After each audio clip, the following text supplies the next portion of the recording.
Hello friends, आज हम Rajesh Mishra sir की पॉलिटिकल साइंस जो बुक है उसका 4th चैप्टर फर्स्ट यूनिट का 4th चैप्टर अधिकार राइट्स पढ़ेंगे।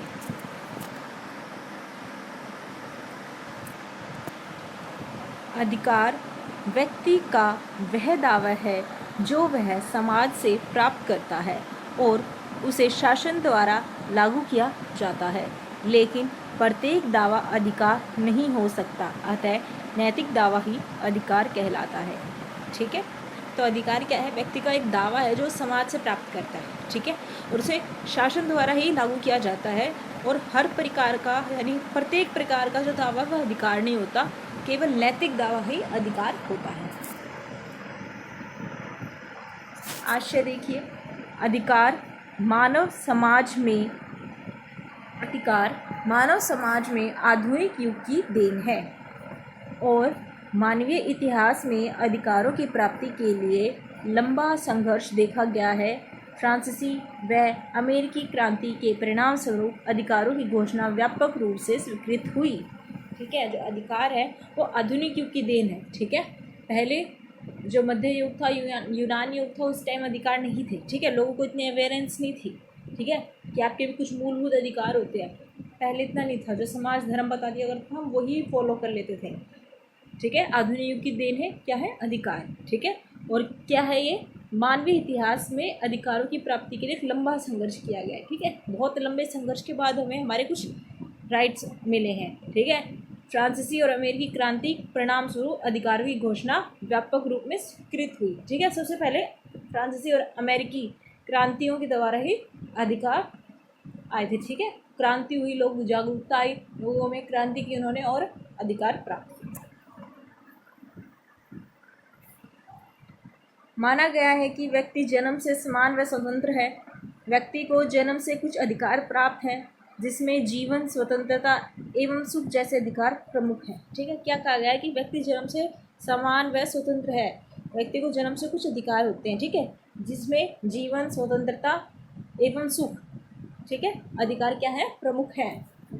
उल्लेखनीय है कि मध्यकालीन समतावादी समाज में मानवीय अधिकारों की बजाय दैवीय अधिकारों पर बल दिया जाता है। क्या उल्लेखनीय है कि मध्यकाल में सामंतवादी समाज में मानवीय अधिकारों की बजाय दैवीय अधिकारों पर बल दिया जाता था। जो मध्यकालीन सामंतवादी समाज था उसमें जो मानवीय अधिकार थे, मानव के अधिकार के बजाय किस पे ज़्यादा बल दिया जाता था? दैवीय अधिकारों पर बल दिया जाता था। हैटफील्ड ने अधिकारों को निम्नलिखित रूपों में व्यक्त किया। किन किन रूपों में? दावे के रूप में, स्वतंत्रता के रूप में, दावे के रूप में, स्वतंत्रता के रूप में, छूट के रूप में व शक्ति के रूप में। ठीक है, हैटफील्ड ने किस किस रूप में किया था? दावे के रूप में, स्वतंत्रता के रूप में, छूट के रूप में, शक्ति के रूप में। अधिकारों का अर्थ सामान्यतः व्यक्ति की उन मांगों अथवा दावों से है जिन्हें समाज स्वीकार करता है, वह राज्य द्वारा संरक्षण प्रदान किया जाता है। अधिकारों के बिना मानव अपने व्यक्तित्व का विकास नहीं कर सकता। क्या है भाई? अधिकारों क्या अर्थ है? सामान्यतः व्यक्ति की वह मांगे हैं या दावे हैं जिन्हें समाज स्वीकार करता है, मानता है हाँ हम आपको ये अधिकार देंगे। ठीक है, जो दावे वह करता है उसे मानता है और उन्हें संरक्षण भी देता है कि हम उसकी रक्षा करेंगे ताकि आपको ये मिले, रक्षा करेंगे। और अधिकारों के बिना कोई भी मानव, ठीक है, कोई भी व्यक्ति अपना व्यक्तित्व का विकास नहीं कर सकता। इसलिए हमारे विकास के लिए हम अधिकार बहुत आवश्यक होते हैं। कांट के शब्दों में प्रत्येक व्यक्ति स्वयं में साध्य है। ठीक है, ये कांट ने क्या कहा है? प्रत्येक व्यक्ति स्वयं में साध्य है, किसी अन्य का साधन नहीं। ठीक है, इसीलिए एक व्यक्ति को दूसरे व्यक्ति के लिए यंत्र की भांति प्रयोग में नहीं लाया जा सकता। अधिकार सामान्यतः समाज में पाए जाते हैं, ठीक है, समाज से बाहर नहीं। इसीलिए वे दावे जिनकी समाज में स्वीकृति होती है वे ही अधिकार के रूप में होते हैं। क्या कह रहे हैं भाई कांट महोदय? जो प्रत्येक व्यक्ति है वह स्वयं में साध्य है, किसी अन्य के लिए उसका उपयोग नहीं किया जा सकता, उसे साधन नहीं बनाया जा सकता। इसलिए एक व्यक्ति को दूसरे व्यक्ति के लिए यंत्र की भांति प्रयोग में नहीं किया जा सकता है। और अधिकार सामान्यतः समाज में पाए जाते हैं, समाज से बाहर इनका कोई अस्तित्व नहीं होता है। इसीलिए समाज में जो दावे स्वीकार किए जाते हैं वही अधिकार के रूप में सामने आते हैं। मूल प्रश्न है कि क्या विषमतामूलक समाज में सभी व्यक्तियों के दावों का समान महत्व होगा। इसीलिए अधिकार का अभिप्राय केवल राजनीतिक रूप में अधिकार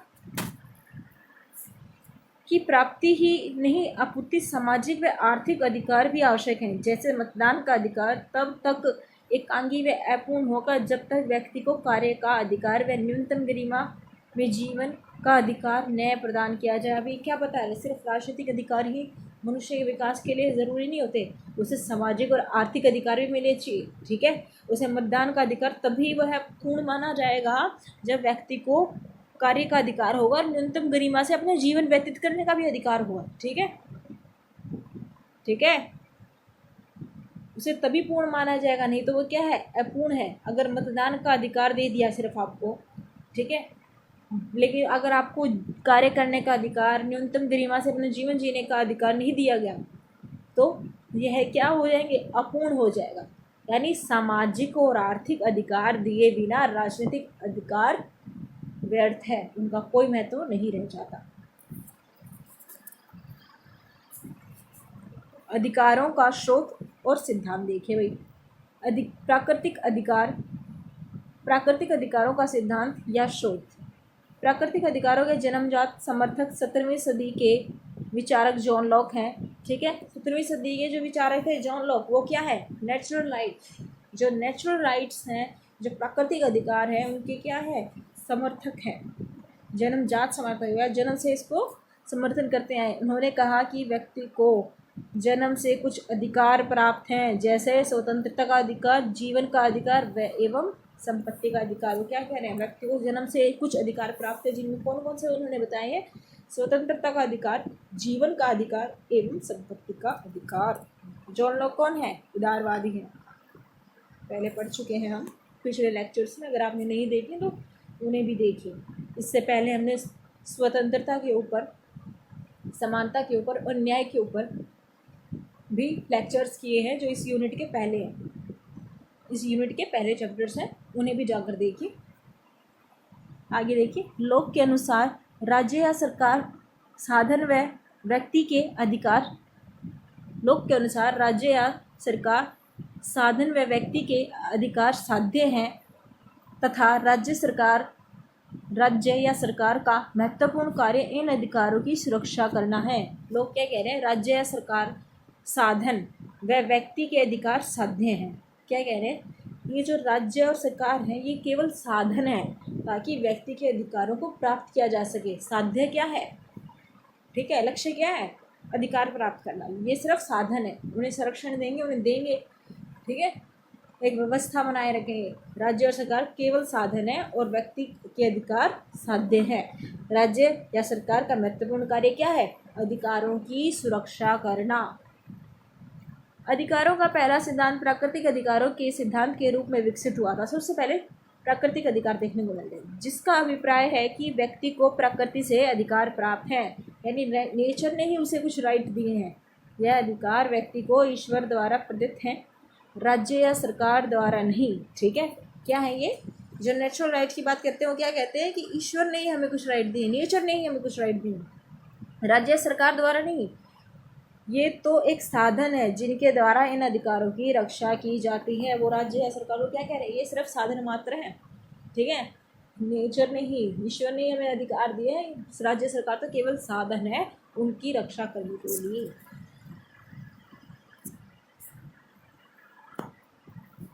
अतः लोक ने प्राकृतिक अधिकारों का सहारा लेकर सीमित राज्य की कल्पना की, क्योंकि वह उदारवादी है तो सीमित राज्य ही बोलेंगे। उसमें यह भी कहा कि इन अधिकारों को राज्य सरकार द्वारा सीमित किया जाएगा तो व्यक्ति को क्रांति करने का अधिकार होगा। उनके अनुसार जीवन, स्वतंत्रता व संपत्ति के अधिकार जन्मजात हैं, जिसमें संपत्ति के अधिकार को सबसे मुख्य माना व उसमें जीवन व स्वतंत्रता के अधिकारों को सम्मिलित कर लिया।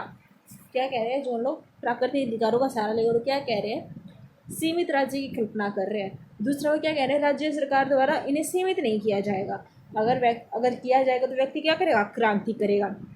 फिर वो क्या कह रहे हैं, जीवन, स्वतंत्रता व संपत्ति का अधिकार क्या है, जन्मजात है, हमें जन्म से ही प्राप्त हो जाता है, नेचर से ही मिल जाता है, इसलिए संपत्ति के अधिकार को सबसे मुख्य माना। उन्होंने क्या है, संपत्ति का अधिकार, राइट टू प्रॉपर्टी जो होता है वो सबसे महत्वपूर्ण है, ठीक है। उन्होंने इस अधिकार को सबसे मुख्य माना है, किसने, जॉन लॉक ने। उसमें जीवन और स्वतंत्रता के अधिकार को सम्मिलित कर लिया है, ठीक है। अमेरिका में जेफरसन व मेडिसन द्वारा लॉक की इन मान्यताओं को संवैधानिक आधार प्रदान किया गया। प्राकृतिक अधिकारों द्वारा लॉक ने निरंकुश राज्य के बजाय संसद की शक्तियों का समर्थन किया।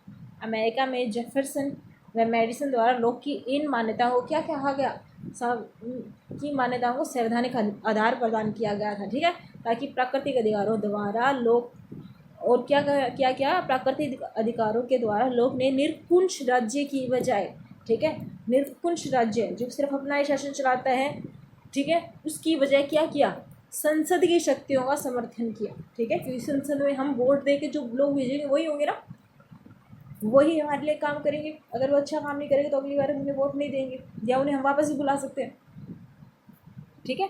और निरंकुश होगा तो क्या होगा, अपने मनमाने तरीके से जो चाहेगा वैसे शासन करेगा, तो उसकी बजाय किसकी, संसद की शक्तियों का समर्थन किया। अब आलोचना देखिए भाई प्राकृतिक अधिकारों की।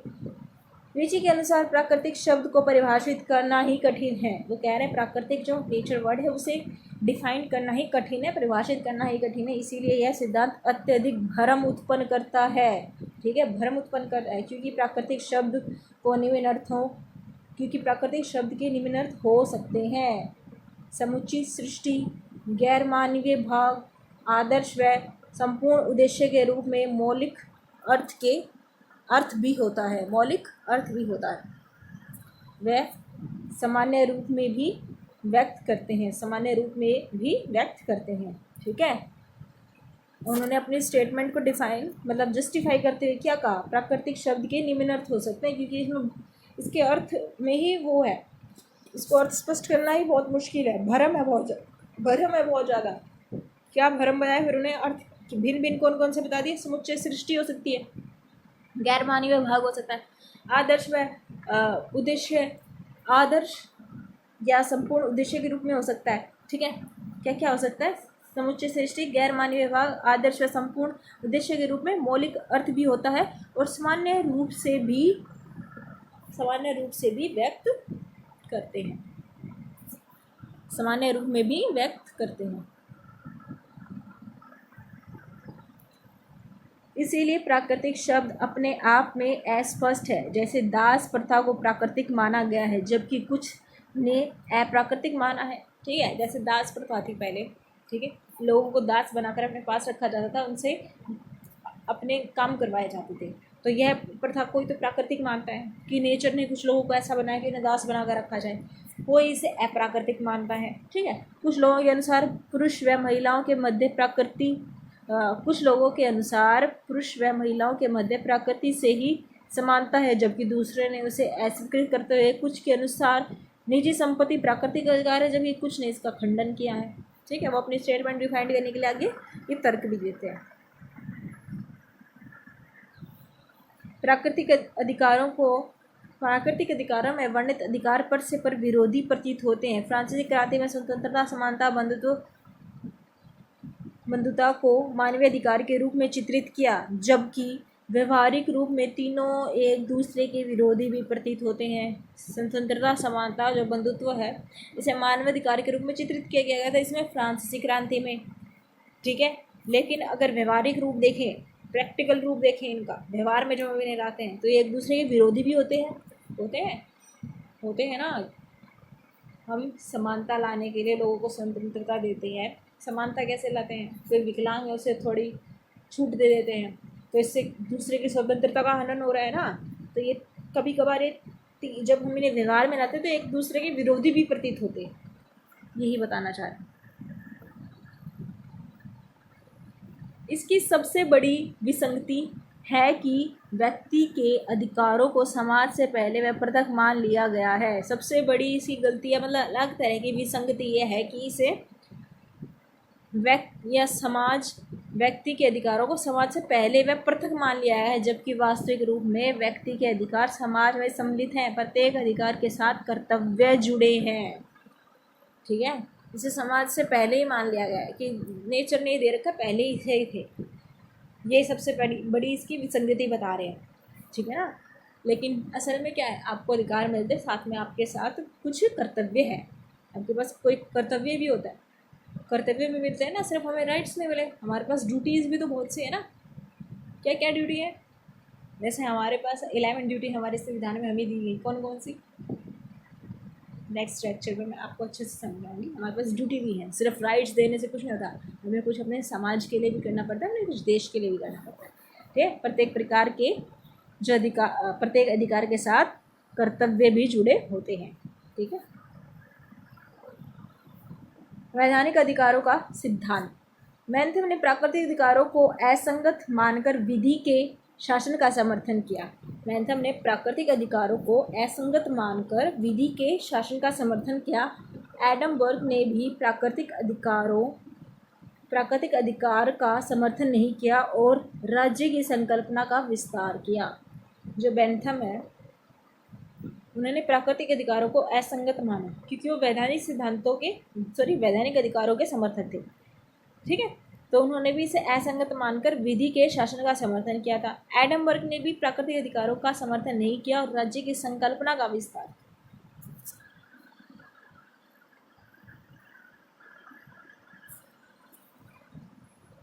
इस सिद्धांत के मान्यताकार, जो वैधानिक सिद्धांत की बात हो रही है इसमें, वैधानिक अधिकारों वाले सिद्धांत की, अधिकार राज्य की देन है, क्योंकि वैधानिक कौन होते हैं? जो कानून में बने हुए हैं। तो कानून कौन बनाता है? राज्य या सरकार बनाते हैं ना।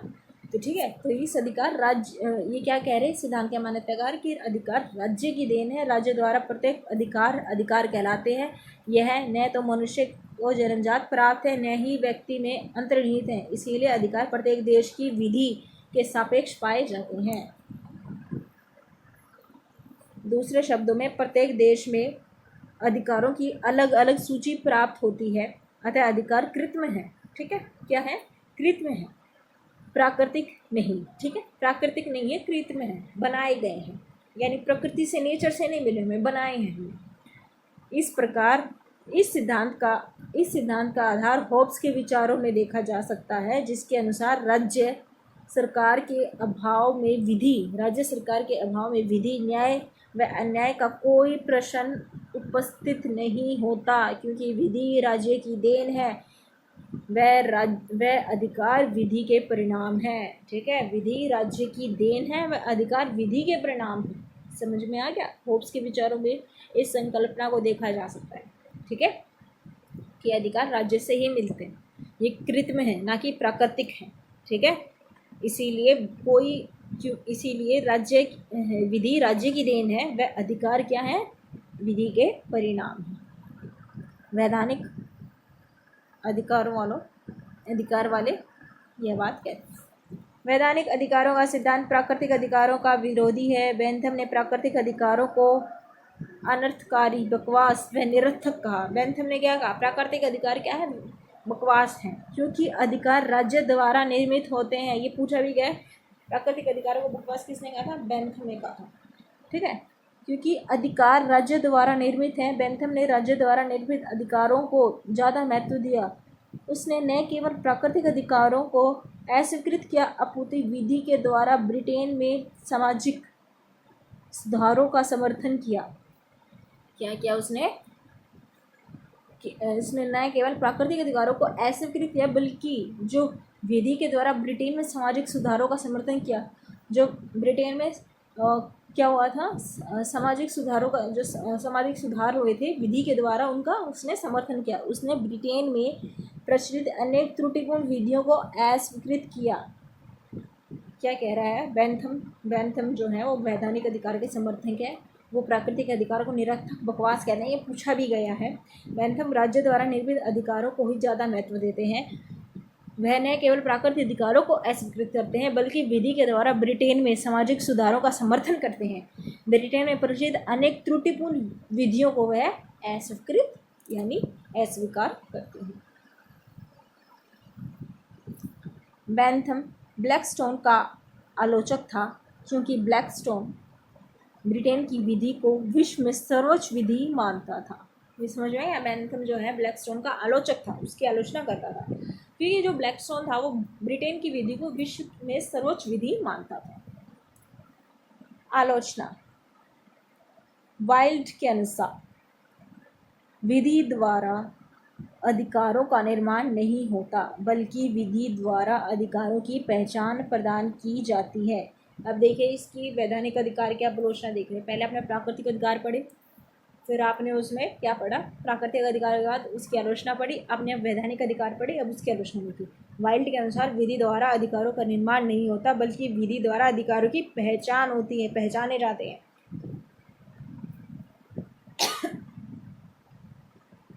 सॉरी,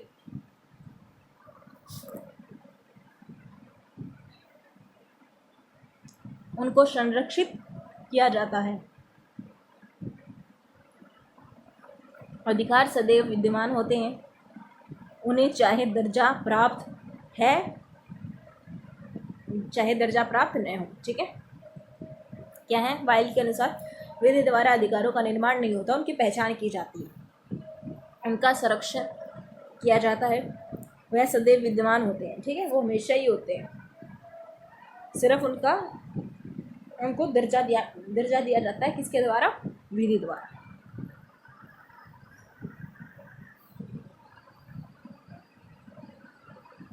सॉरी, फिर से देखिए आप इसे। वाइल्ड के अनुसार विधि द्वारा अधिकारों का निर्माण नहीं होता, बल्कि विधि के द्वारा अधिकारों की पहचान की जाती है। ठीक है, वाइल्ड क्या कह रहे हैं कि जो विधि है उसके द्वारा अधिकार का निर्माण नहीं करते, हम सिर्फ अधिकारों की पहचान करते हैं। अधिकार पहले ही होते हैं। ठीक है, उनको सिर्फ संरक्षण कौन देता है? विधि देती है। वह पहले ही विद्यमान होते हैं और सदैव विद्यमान रहते हैं, चाहे उन्हें दर्जा प्राप्त न हो।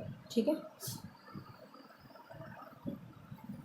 इसीलिए वे लागू होते हैं कि क्या वे अधिकार इसीलिए वे लागू होते हैं कि क्या वे अधिकार हैं, न कि वे लागू होते हैं कि वे अधिकार हैं। जो क्रियान्वित होते हैं वे अधिकार नहीं होते, इसीलिए अधिकारों की वैधानिक जो क्रियान्वित होते हैं वे अधिकार नहीं होते, इसीलिए अधिकारों की वैधानिक व नैतिक मान्यता दोनों आवश्यक है। समझ में आ गया? आगे देखें। यह कहना है कि राज्य अधिकारों का एकमात्र निर्माता है। यह कहना कि राज्य अधिकारों का एकमात्र निर्माता है, यह असंगत है, क्योंकि कुछ व्यवहारिक बाध्यता प्रत्येक समाज में पाई जाती हैं, जैसे परंपरा, इतिहास व नैतिकता। इनसे भी अधिकार प्राप्त होते हैं, केवल विधि से नहीं। यहाँ तक समझ में आया? ये दोनों पॉइंट आप फिर से देखिए एक बार। इसमें 3 पॉइंट दिए गए इसकी आलोचना की। पहले तो वाइल्ड बता रहे थे कि विधि का जो अधिकार विधि है सिर्फ वह अधिकार नहीं होना, विधि सिर्फ उनकी पहचान करती है, अधिकार पहले ही होते हैं, चाहे उन्हें दर्जा प्राप्त ना हो। दूसरे में क्या कह रहे हैं? वे इसलिए लागू होते हैं कि क्या वे अधिकार हैं, या कि वे लागू होते हैं कि वे अधिकार। देखिए इसमें क्या है, इसीलिए वे लागू होते हैं कि क्या वे अधिकार हैं, न कि वे अधिकार होते हैं कि वे अधिकार हैं। ठीक है, समझ आया? जो क्रियान्वित होते हैं वे अधिकार नहीं होते, जो क्रियान्वित होते हैं वे अधिकार नहीं होते, इसीलिए अधिकारों की वैधानिक व नैतिक मान्यता दोनों आवश्यक होती है। दूसरे में क्या कह रहे हैं? तीसरे पॉइंट में सॉरी, यह कहना कि राज्य अधिकारों का एकमात्र निर्माता है, यह गलत होगा, क्योंकि अधिकार बनाने में बहुत सारी चीज़ें मैटर करती हैं। ठीक है, कौन कौन सी? परंपरा, वहाँ की क्या परंपरा है, इतिहास क्या है, नैतिकता क्या है, यह भी अधिकारों को इन्फ्लुएंस करती है, प्रभावित करती है। ठीक है, केवल विधि से नहीं बनती। अब अधिकारों की ऐतिहासिक सिद्धांत देखिए। ठीक है, ऐतिहासिक सिद्धांत वाले क्या कहते हैं? वो परंपराओं पे जोर देते हैं कि परंपराओं से जो आज चला आ रहा है वही आगे समाज उसे मान लेता है। इस सिद्धांत के अनुसार मानव को अधिकार इतिहास, परंपरा या मान्यता से प्राप्त है, न कि समाज या राज्य से। एडम वर्ग ने इस सिद्धांत का समर्थन किया था। अधिकारों के ऐतिहासिक सिद्धांत को एक वाक्य में व्यक्त किया जा सकता है कि इतिहास अधिकारों का निर्माण करता है। अधिकार परंपरा की ठोस रूप में है, क्योंकि लंबे समय तक विद्यमान परंपरा ही अधिकारों के रूप धारण कर लेती है। एडम बर्क इसका समर्थन करते हैं, किसका? ऐतिहासिक सिद्धांत का, अधिकारों के ऐतिहासिक सिद्धांत का। ऐतिहासिक सिद्धांत में को एक वाक्य में व्यक्त किया जा सकता है, ठीक है? कैसे? जो इतिहास है वो अधिकारों का निर्माण करता है, ठीक है? और जो अधिकार है वो परंपराओं के ठोस रूप है। क्या है? अधिकार परंपराओं का ठोस रूप है, क्योंकि लंबे समय तक विद्यमान परंपराएं जो होती हैं वही अंत में जाकर अधिकार बन जाती हैं, कर लेती हैं। परंपराएं लंबे समय के बाद अधिकारों का रूप धारण कर लेती हैं।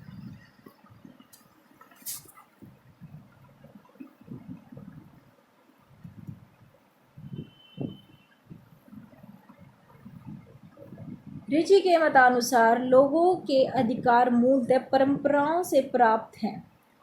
रिची के अनुसार लोगों के अधिकार मूलतः परंपराओं से प्राप्त हैं, चाहे वह सत्य हो या असत्य। अतः परंपराएं प्राथमिक या आदमकालीन विधि हैं जिन्हें हम प्राकृतिक अधिकारों के रूप में स्वीकार करते हैं।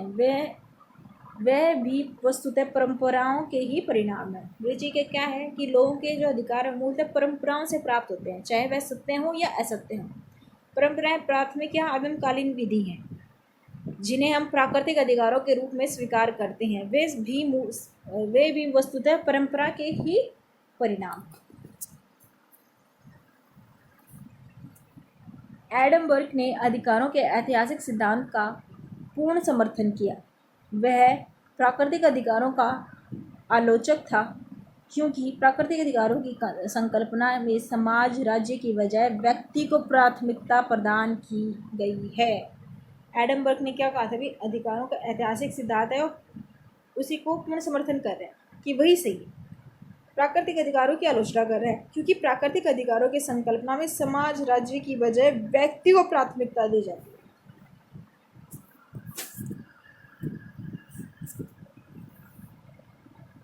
जबकि बर्क ने राज्य के महत्व को प्रतिपादित करते हुए कहा कि यह स्वायत्त संस्था है, न कि कृत्रिम, जिसका इच्छानुसार निर्माण या भंग किया जा सके।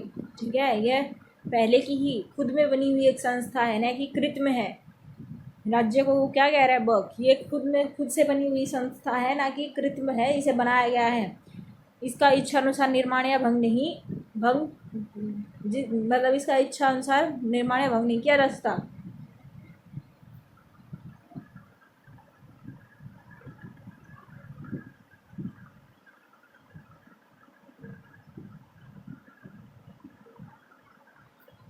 अतः बर्क ने गौरवनीय या अंग्रेजी क्रांति की प्रशंसा की, क्योंकि वह इस क्रांति को परंपराओं पर आधारित क्रांति मानता था, जबकि फ्रांसीसी क्रांति व्यक्ति के अमूर्त अधिकारों पर आधारित थी, इसीलिए वह फ्रांसीसी क्रांति का विरोधी था। अब देखिए, वो जो अंग्रेजी क्रांति हुई थी, गौरवपूर्ण क्रांति जिसे बोला जाता है, गौरवीय क्रांति, उसकी प्रशंसा करता है, वह करता है, उसके समर्थन है। लेकिन जो फ्रांसीसी क्रांति हुई थी उसका वह आलोचक है, उसका वह विरोधी है। अंग्रेजों की क्रांति का समर्थन करता है, क्योंकि यह क्रांति परंपराओं पर आधारित थी। ठीक है, परंपराओं पर आधारित थी। जबकि फ्रांसीसी क्रांति क्या थी? अमूर्त अधिकारों पर आधारित थी, जिसमें स्वतंत्रता, समानता, बंधुत्व के विचार सामने आए थे। इसीलिए फ्रांसीसी क्रांति का विरोधी है। वह आलोचना देखिए भाई, यह कहना कि हमारे सभी अधिकार परंपराओं से प्राप्त हैं अतिशयोक्तिपूर्ण होगा, यानी बहुत ही बड़ा चढ़ाकर कहने वाली बात होगी। क्योंकि हॉकिंग ने कहा कि क्या दास प्रथा सही थी जब इसका औचित्यपूर्ण रूप में प्रयोग होता था? दास प्रथा का प्रयोग परंपरा के आधार पर किया जाता था। हम इसे अधिकार नहीं मान सकते। ठीक है, अगर सारी परंपराएं ठीक होती, परंपराओं से अधिकार बनते, तो दास प्रथा भी तो एक परंपरा ही थी। क्या वो ठीक था? नहीं था। तो ये इसकी आलोचना हुई ना। दूसरी देखिए, भारत में प्रचलित सती प्रथा, बाल विवाह व छुआछूत जैसी परंपराओं को अधिकार की श्रेणी में नहीं रखा जा सकता। ठीक है, अतः प्रत्येक परंपरा को अधिकार का दर्जा देना अतार्किक एवं असंगत होगा। ठीक है, वैसे ही भारत में भी कुछ कुप्रथाएं थी, कौन सी थी? सती प्रथा, बाल विवाह, छुआछूत। तो इन परंपराओं को भी क्या अधिकार मान लिया जाएगा? नहीं। तो हर परंपराएं अधिकार नहीं हो सकती, यानी परंपराओं को अधिकारों का दर्जा देना अतार्किक व असंगत हो सकता है।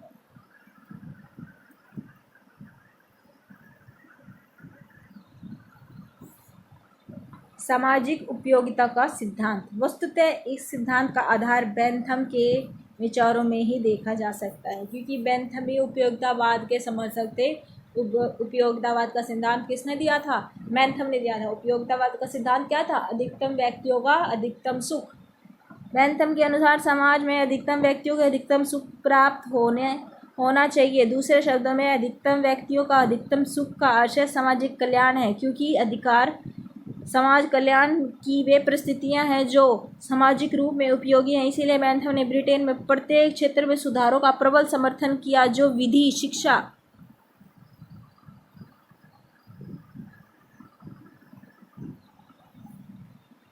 जेल व प्रशासनिक सुधारों से संबंधित थे। ठीक है, इसीलिए वो इंग्लैंड में जो हुआ था, सुधार हुए थे, उनका समर्थन करते हैं। उस गोलमेज क्रांति का समर्थन किया, क्योंकि वहाँ के जो सुधार हुए थे वो क्या थे? किसके लिए? वो अधिकतम व्यक्तियों का अधिकतम सुख सुनिश्चित कर रहे थे। ठीक है, क्योंकि उन्होंने हर क्षेत्र में प्रबल सुधार किए थे। विधि, शिक्षा, जेल, प्रशासनिक सुधार हुए थे। ठीक है, अतः अधिकारों को वास्तविक रूप में सामाजिक दृष्टिकोण से परिभाषित किया जा सकता है, वैधानिक या ऐतिहासिक दृष्टिकोण से नहीं। जो अधिकार, ये क्या कह रहे हैं? जो अतः अधिकारों को वास्तविक रूप से सामाजिक दृष्टिकोण से, समाज के दृष्टिकोण से परिभाषित किया जा सकता है, ना कि वैधानिक या ऐतिहासिक दृष्टिकोण से। जो अधिकार व्यक्ति को प्राप्त हुए उनकी सामाजिक उपयोगिता है। ठीक है, जो व्यक्ति को प्राप्त हुए में उनकी सामाजिक उपयोगिता है। इसीलिए कोई भी अधिकार असीमित रूप से स्वीकार नहीं किया जा सकता है। व्यक्ति को अभिव्यक्ति की स्वतंत्रता का अधिकार दिया जाता है, लेकिन समाज के हित में इस पर प्रतिबंध आरोपित किया जा सकता है। ठीक है, उपयोगितावाद का सिद्धांत सिंपली यही है कि व्यक्ति को ज़्यादा ना समझकर समाज, समुदाय को ज़्यादा समझाया जाता है, यानी ज़्यादा अधिक लोगों को, अधिकतम व्यक्तियों का सुख सुनिश्चित किया जाता है। चाहे माइनॉरिटी के राइट सप्रेस क्यों ना हो जाए, जो अलग संख्या है उनको चाहे दबा क्यों ना दिया जाए, पर अधिकतम व्यक्तियों का अगर आप सुख सुनिश्चित कर रहे हो, यानी अगर 100 लोग हैं, अगर आपने उसमें 80 का भला कर दिया, 85 का भला कर दिया तो सही। ठीक है, यानी आपका समाज सही है। उपयोगितावाद का सिद्धांत यही है, सीधी सी बात। इसलिए कोई भी अधिकार असीमित रूप से स्वीकृत नहीं हो सकता। असीमित रूप से स्वीकृत नहीं हो सकता, क्योंकि एक व्यक्ति को आप बहुत वो नहीं मान सकते। उपयोगितावाद के सिद्धांत में व्यक्ति का महत्व नहीं होता, समाज में समुदाय का महत्व होता है, यानी ज़्यादा लोगों का महत्व होता है। व्यक्ति को अभिव्यक्ति की स्वतंत्रता अधिकार दिया जाता है, लेकिन समाज के हित में इस पर प्रतिबंध आरोपित किया जा सकता है। भारतीय संविधान ने जिन अधिकारों को स्वीकृत किया उनकी सामाजिक उपयोगिता निर्विवाद है। इस सिद्धांत के अन्य समर्थक इसके पाउंड व क्या है? पाउंड व चाफी है। ठीक है, अन्य कौन कौन समर्थक है? पाउंड व चाफी। आलोचना देखिए अभी सिद्धांत के उपयोगितावाद के। सामाजिक कल्याण शब्द अनेकार्थी व भ्रमक है, यानी इसके बहुत अर्थ लिए जाते हैं और यह भी भ्रमक है। क्योंकि भ्रमक किसकी तरह है? जैसे प्राकृतिक अधिकारों में भ्रमक बताया था ना, वैसे ही इसके सामाजिक जो कल्याण है उसके भी अनेक अर्थ लिए जाते हैं। यह भ्रमक है क्योंकि इसका अभिप्राय अधिकतम लोगों का अधिकतम सुख या बहुमत का हित व सामान्य हित जिसका लोग समर्थन करें, इसमें अल्पसंख्यकों के हितों की अनदेखी होती है। ठीक है ना, अल्पसंख्यकों के हितों की अनदेखी हो रही है। मेजॉरिटी में जो है, जो बहुमत में है, उनके हित तो कर रहे हैं सुनिश्चित, लेकिन अल्पसंख्यकों को नहीं दे रहे।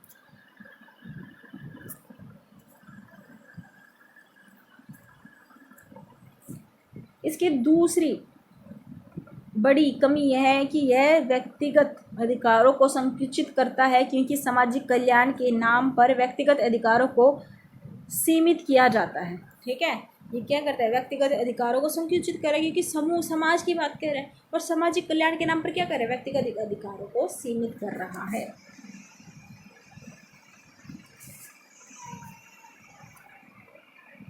अधिकारों का आदर्शवादी सिद्धांत अथवा व्यक्तित्व का सिद्धांत देखिए।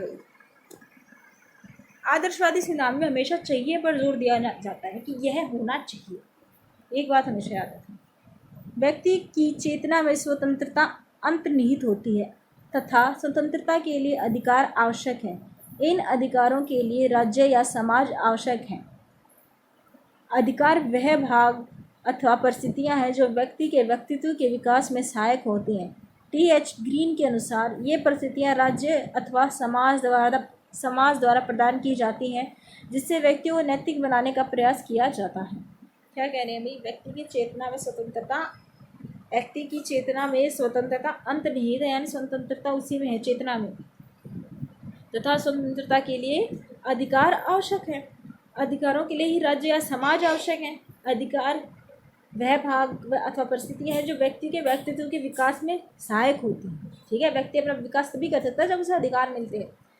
टी.एच. ग्रीन के अनुसार वे परिस्थितियां राज्य अथवा समाज द्वारा प्रदान की जाती है, जिनसे व्यक्ति को नैतिक बनाने का प्रयास किया जाता है। टी.एच. ग्रीन के अनुसार अधिकार व्यक्ति की मांग अथवा दावा है, जिसे समाज द्वारा स्वीकृति प्राप्त हो और राज्य द्वारा संरक्षण हो। आदर्शवादी अधिकारों के सिद्धांतों में अधिकार जीवन की वे बाह्य परिस्थितियां हैं जो व्यक्ति को आंतरिक विकास के लिए आवश्यक हो। ठीक है, वह बाहर की परिस्थितियां हैं, वह समाज में वह परिस्थितियां हैं, अधिकार जो हमारे खुद के अंदर के विकास, हमारे आंतरिक विकास के लिए, हमारे जीवन के विकास के लिए आवश्यक है।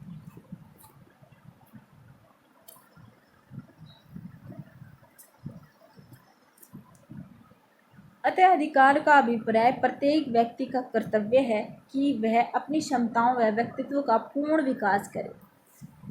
अतः अधिकार का क्या अभिप्राय है, प्रत्येक व्यक्ति का कर्तव्य है कि वह अपनी क्षमताओं व व्यक्तित्व का पूर्ण विकास कर सके।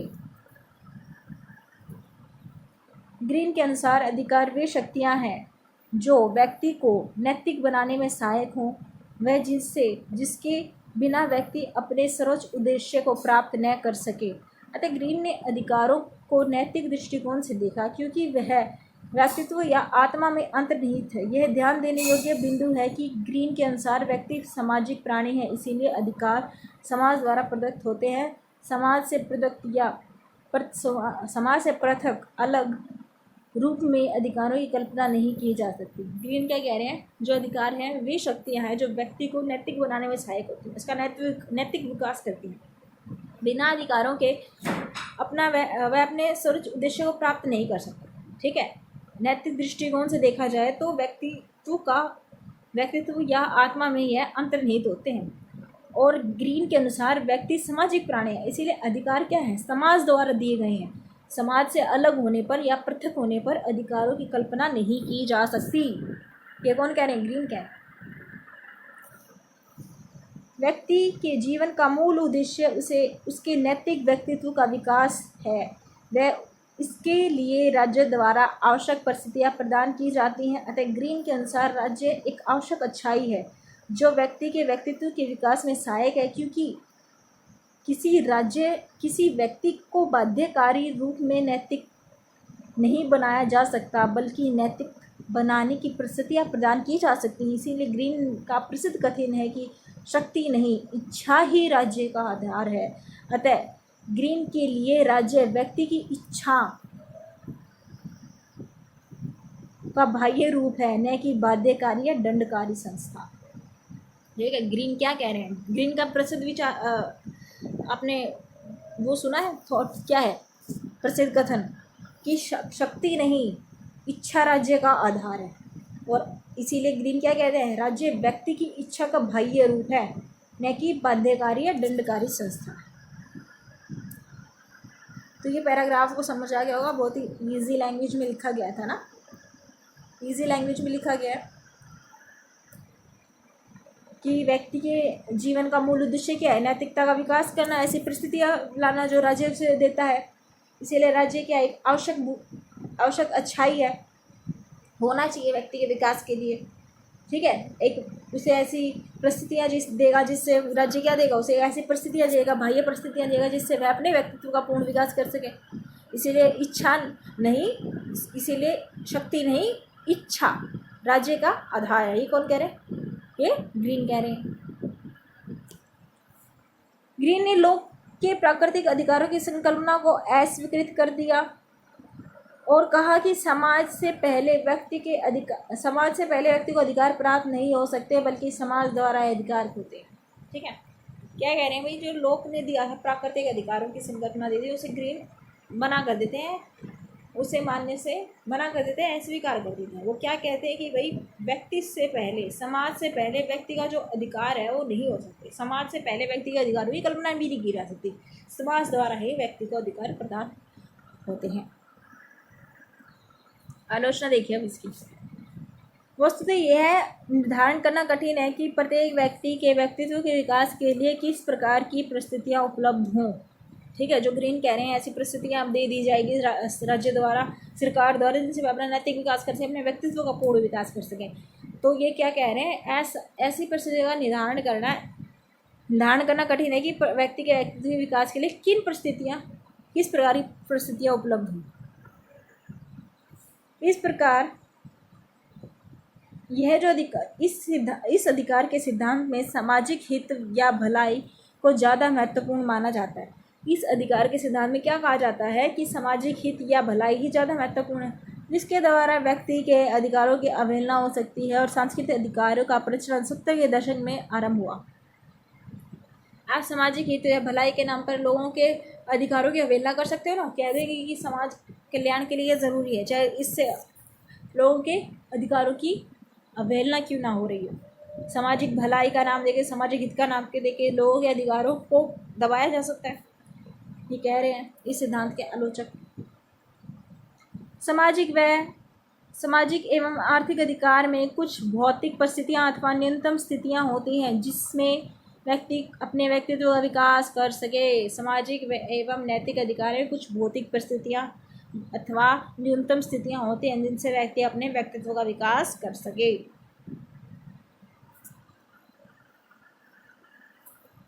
अल्पसंख्यकों के अधिकार। बहुसंस्कृतवादियों ने अल्पसंख्यकों के अधिकार का समर्थन करते हुए उदारवादी स्वायत्तता एवं स्वतंत्र व्यक्ति की कल्पना को अस्वीकृत कर दिया, क्योंकि व्यक्ति मूलतः संस्कृति व समुदाय का सदस्य होता है।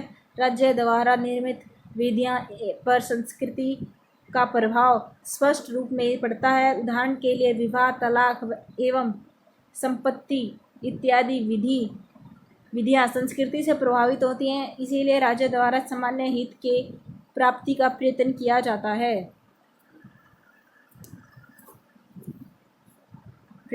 जाता है जो मूलतः सांस्कृतिक सापेक्ष होता है। वह कभी कभी अन्य संस्कृतियों से संघर्ष होने की संभावना होती है। ये क्या है, अल्पसंख्यकों के अधिकार।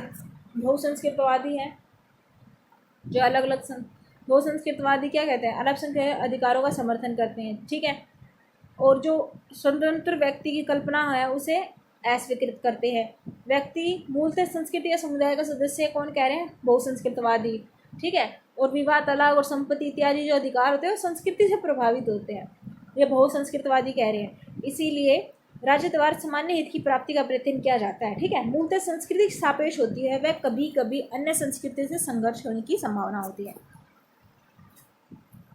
अतः बहुसंस्कृतवादियों ने उदारवादी लोकतंत्र का एक विकल्प प्रस्तुत किया। उनके अनुसार समानता का अभिप्राय अल्पसंख्यक समुदाय की समानता नहीं होती। इसीलिए अल्पसंख्यकों की संस्कृति को संरक्षित करने के लिए विशेष अधिकारों की आवश्यकता होती है। बहुसंस्कृतवादी तो यही कहेंगे ना कि आप अलग अलग संस्कृति के लोग हैं, उन सभी के राइट इंश्योर करो, सभी को अधिकार दो, सभी के अधिकार सुनिश्चित करो, सभी को संरक्षण दो, उन्हें कोई विशेष अधिकार भी दो। बहुसंस्कृतवादियों के अनुसार राष्ट्र राज्य में संस्कृति को संरक्षित करने की आवश्यकता होती है, इसीलिए समाज में अल्पसंख्यकों की संस्कृति के संरक्षण की आवश्यकता है। विभेदकारी नागरिकता प्रस्तुत करते हुए बहुसंस्कृतवादियों ने अल्पसंख्यकों के लिए 3 विशेष अधिकारों का समर्थन किया है। ठीक है, बहुसंस्कृतवादी राष्ट्र राज्य की जो संस्कृति है उसे संरक्षण करने के लिए संरक्षित करने की आवश्यकता बताते हैं और समाज में अल्पसंख्यकों की संस्कृति को भी संरक्षण करने की आवश्यकता बताते हैं कि हर किसी की, हर समाज, हर समुदाय की अलग अलग संस्कृति है। बहुसंस्कृतवादी अगर समाज है तो उसकी जो भिन्न भिन्न संस्कृति के लोग हैं सभी की संस्कृति को संरक्षित करना चाहिए और उन्हें कुछ विशेष प्रकार के अधिकार देने चाहिए, जो आगे देखिए आप कौन कौन से 3 विशेष अधिकारों का समर्थन करते हैं। सांस्कृतिक अधिकार, स्वशासित सरकार का अधिकार, विशेष प्रतिनिधित्व का अधिकार। यानी सांस्कृतिक अधिकार, उन्हें अपनी संस्कृति का संरक्षण करने के, अपनी संस्कृति की मान्यता और प्रथाओं को मानने का अधिकार हो। स्वशासित सरकार या का अधिकार, खुद से शासन कर सके ऐसी सरकार का अधिकार हो। ठीक है, यानी अपने चुने हुए उम्मीदवार वहाँ भेज सके, अल्पसंख्यकों के राइट इंश्योर हो सके, जिससे विशेष प्रतिनिधि का अधिकार। ठीक है, वो ये विशेष प्रतिनिधि वाला क्या था, अपने प्रतिनिधि वहाँ भेज सके। और स्वशासित यानी खुद से शासन या सरकार का अधिकार। चूँकि राज्य बहुमत समुदाय की संस्कृति को प्रकट करता है, क्योंकि राज्य बहुमत समुदाय की संस्कृति को प्रकट करता है,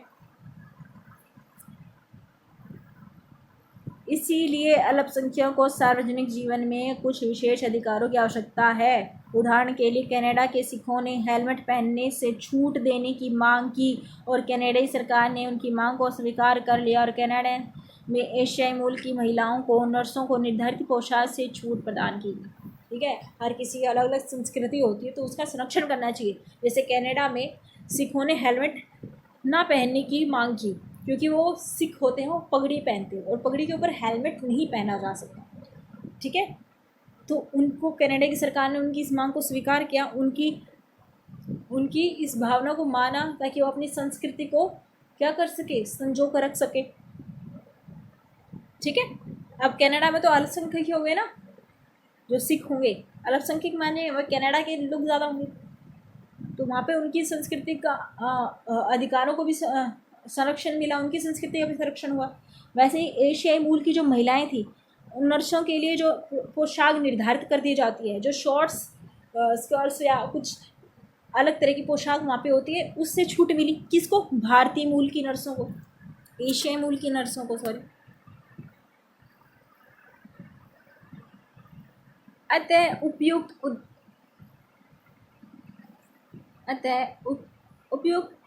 उपरोक्त उदाहरण इस बात के प्रतीक हैं कि समानता का आशय सभी के लिए एक समान व्यवहार नहीं हो सकता।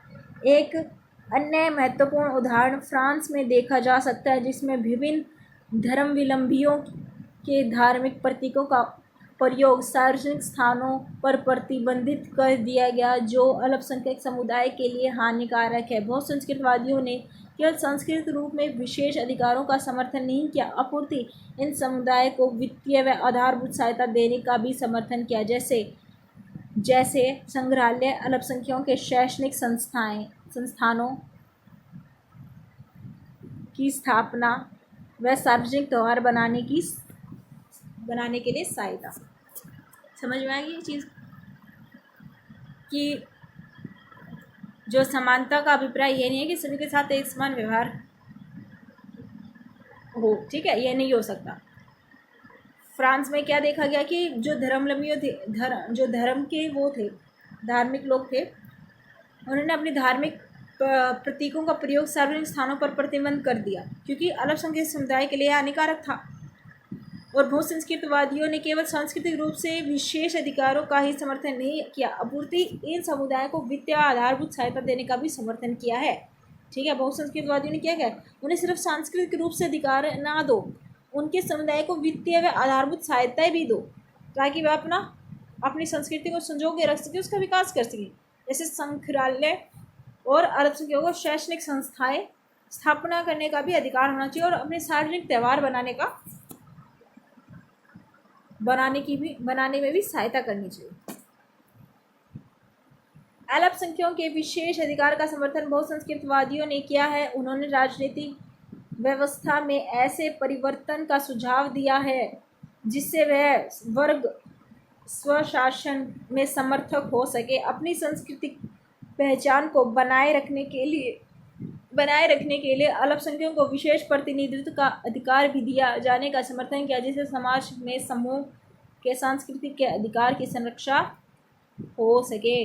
अल्पसंख्यकों को विशेष अधिकार का समर्थन तो किया ही बहुसंस्कृतवादियों ने, साथ ही साथ राजनीतिक व्यवस्था में भी ऐसे परिवर्तन का सुझाव किया जिससे वह स्वशासन, खुद अपने ऊपर शासन करने का समर्थन उन्होंने किया, ठीक है, और सांस्कृतिक पहचान बना सके। अल्पसंख्यकों को विशेष प्रतिनिधित्व का भी, जो उनके विशेष प्रतिनिधि होंगे जो खुद चुनकर भेजेंगे, उस अधिकार का भी समर्थन किया, और समाज में समूह व की संस्कृतियों के अधिकार का भी रक्षा कर सके, इस चीज़ का समर्थन।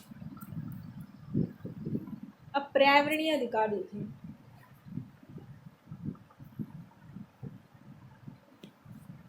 समकालीन विश्व में अधिकारों का तीसरा चरण समूहवादियों के अधिकारों का चरण है, जिसमें पर्यावरणीय अधिकार की मांग की गई है, क्योंकि यूरोप में उत्तर भौतिकवादी समाज में लोगों की मुख्य चिंता जीवन की गुणवत्ता को लेकर, भौतिक समृद्धि को लेकर नहीं, एक अच्छे पर्यावरण का अधिकार मानव मात्र के लिए आवश्यक है।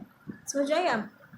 जो पर्यावरण का अधिकार क्या है? एक स्वच्छ वातावरण हमें मिलना चाहिए, ठीक है, सिर्फ हमें भौतिक सुख सुविधाएं ना मिले, एक अच्छे पर्यावरण में भी हम जी सकें, सिर्फ भौतिक समृद्धि हमारे पास ना हो, सिर्फ एक स्वच्छ वातावरण भी हो। यही कारण है कि पश्चिमी देशों में ग्रीन आंदोलन अत्यधिक प्रभावी है, क्योंकि उनका मूल उद्देश्य मानव के लिए स्वच्छ वातावरण उपलब्ध कराना। इसीलिए यूरोप में शांति आंदोलन व वैश्वीकरण के विरुद्ध में भी आंदोलन देखे जा सकते हैं, क्योंकि वैश्वीकरण से पर्यावरण को गंभीर क्षति पहुंच रही है। भारत में भी उच्चतम न्यायालय ने जीवन के अधिकार में स्वच्छ वातावरण के अधिकार को अंतर्निहित माना है। अतः अधिकारों का यह चरण व्यक्ति के अधिकार तथा सामाजिक एवं आर्थिक अधिकारों से भिन्न है। समूह के अधिकार के अंतर्गत नारीवादियों के अधिकारों को सम्मिलित किया जा सकता है, जिसमें उग्र अथवा अमूल नारीवादियों ने महिलाओं की विशेष विभेद की स्थिति को देखते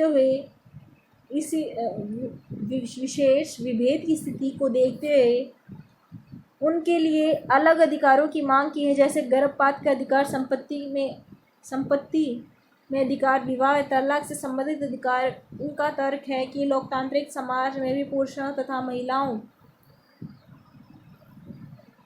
की स्थिति में अंतर है, इसीलिए महिलाओं को व्यक्तिगत जीवन से संबंधित अधिकार आवश्यक हैं।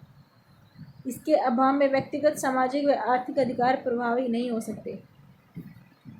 पर्यावरणीय अधिकार आप समझ गए थे ना, क्या थे? पर्यावरणीय अधिकार में एक स्वच्छ वातावरण की मांग की जाती है। ज़्यादातर ये वेस्ट कंट्रीज़ जो हैं, पश्चिमी देश हैं, यहाँ ये ज़्यादा देखने को मिलते हैं। भारत के उच्चतम न्यायालय ने भी जीवन के अधिकार में स्वच्छ वातावरण का अधिकार रखा है, यानी एक स्वच्छ वातावरण भी आपको मिलना चाहिए, आपका राइट टू लाइफ है, जीवन का अधिकार है। फिर नारीवादियों के अधिकार आते हैं, जिसमें वह क्या कह रहे हैं, महिलाओं की जो स्थिति है उसको देखते हुए अलग अधिकारों की मांग की है, जैसे गर्भपात का अधिकार, संपत्ति में अधिकार, विवाह तलाक से संबंधित अधिकार, ठीक है।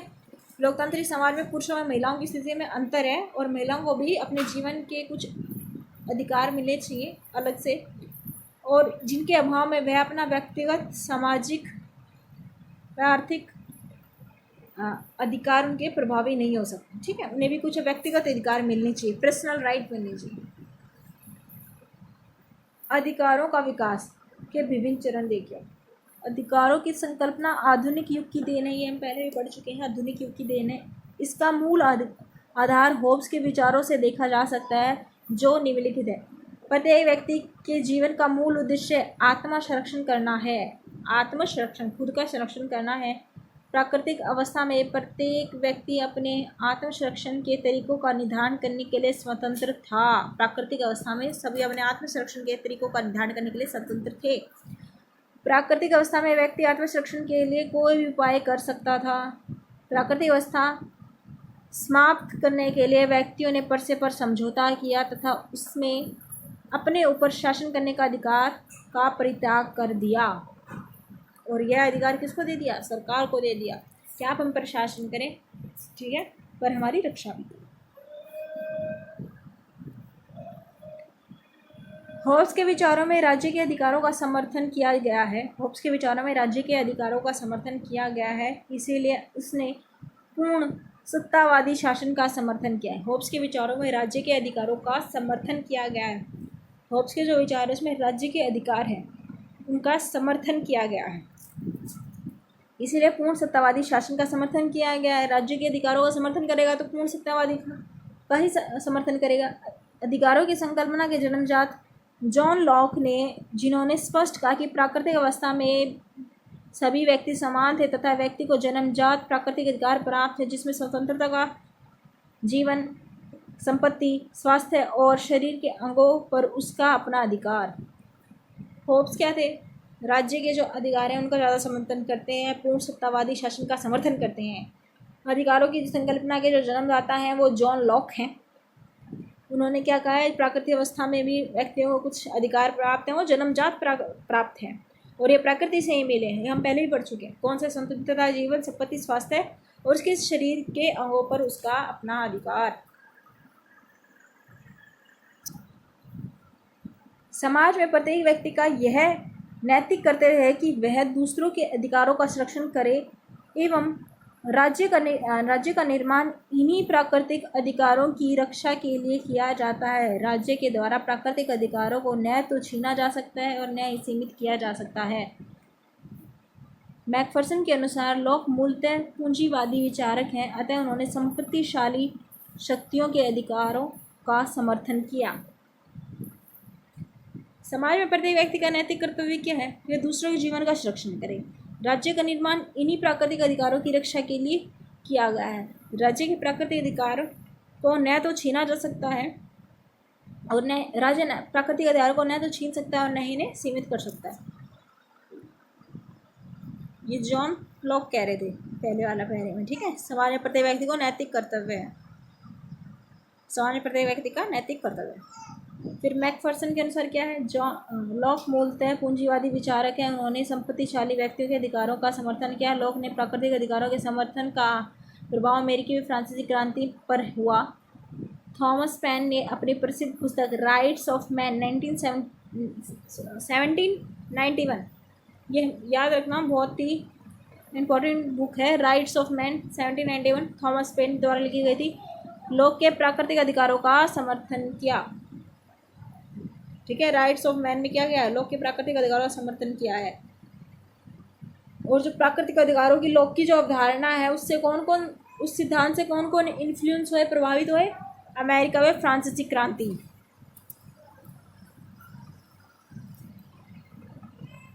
प्राकृतिक अधिकारों के सिद्धांत की कई विचारकों ने कड़ी आलोचना की है। एडमबर्ग के अनुसार प्राकृतिक अधिकारों की संकल्पना निरर्थक है।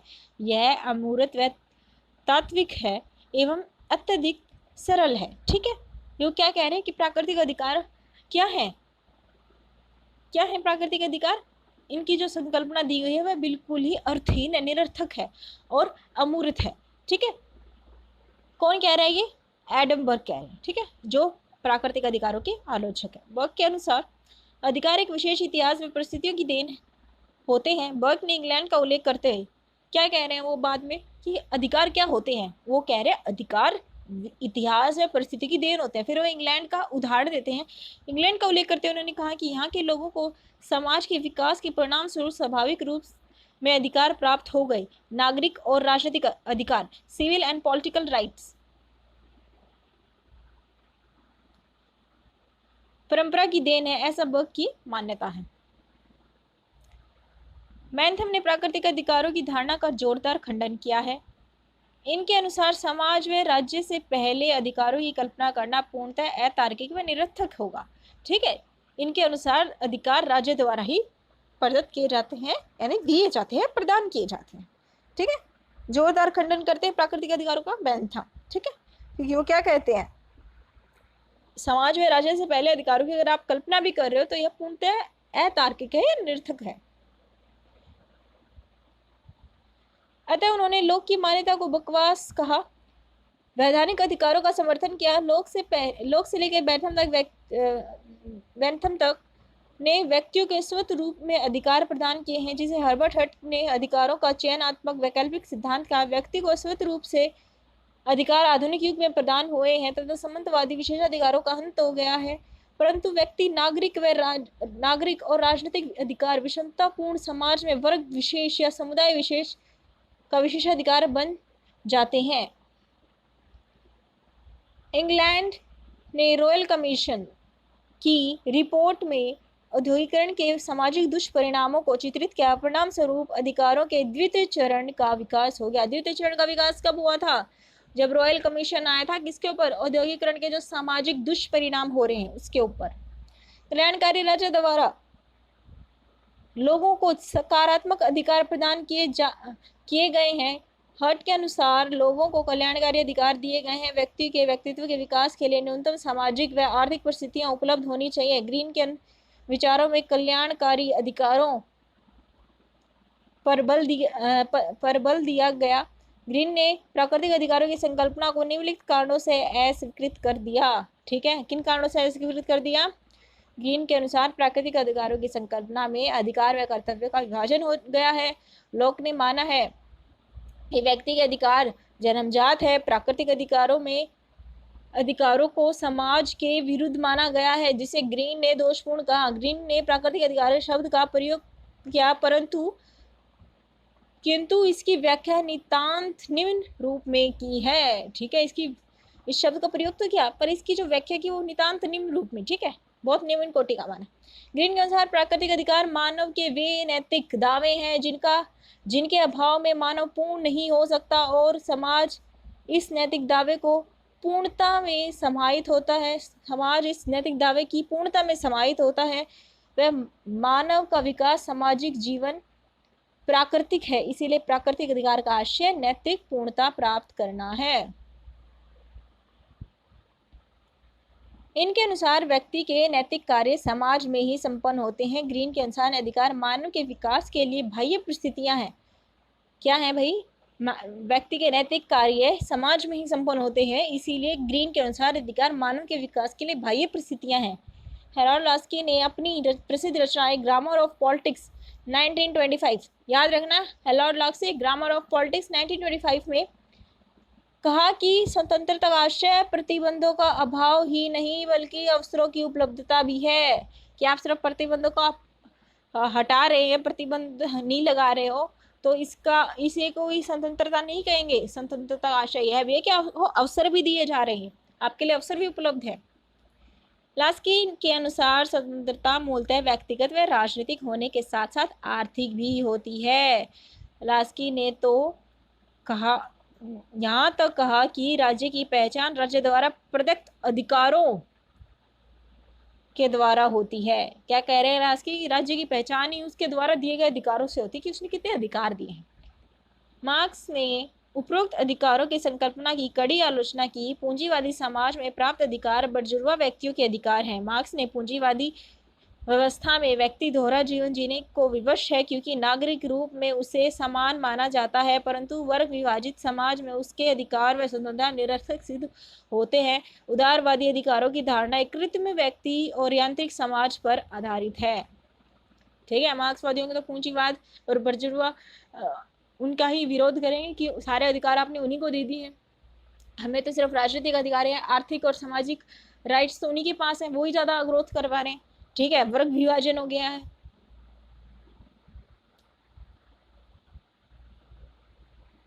मार्क्स के अनुसार मानव मूलतः सामाजिक प्राणी है और वास्तविक स्वतंत्रता व अधिकार साम्यवादी समाज में ही संभव है। व्यवहारिक रूप में मार्क्सवादी राजनीतिक व्यवस्था में सामाजिक आर्थिक अधिकारों पर विशेष बल दिया गया है, किंतु व्यक्ति से नागरिक व राजनीतिक स्वतंत्रता छीन ली गई है।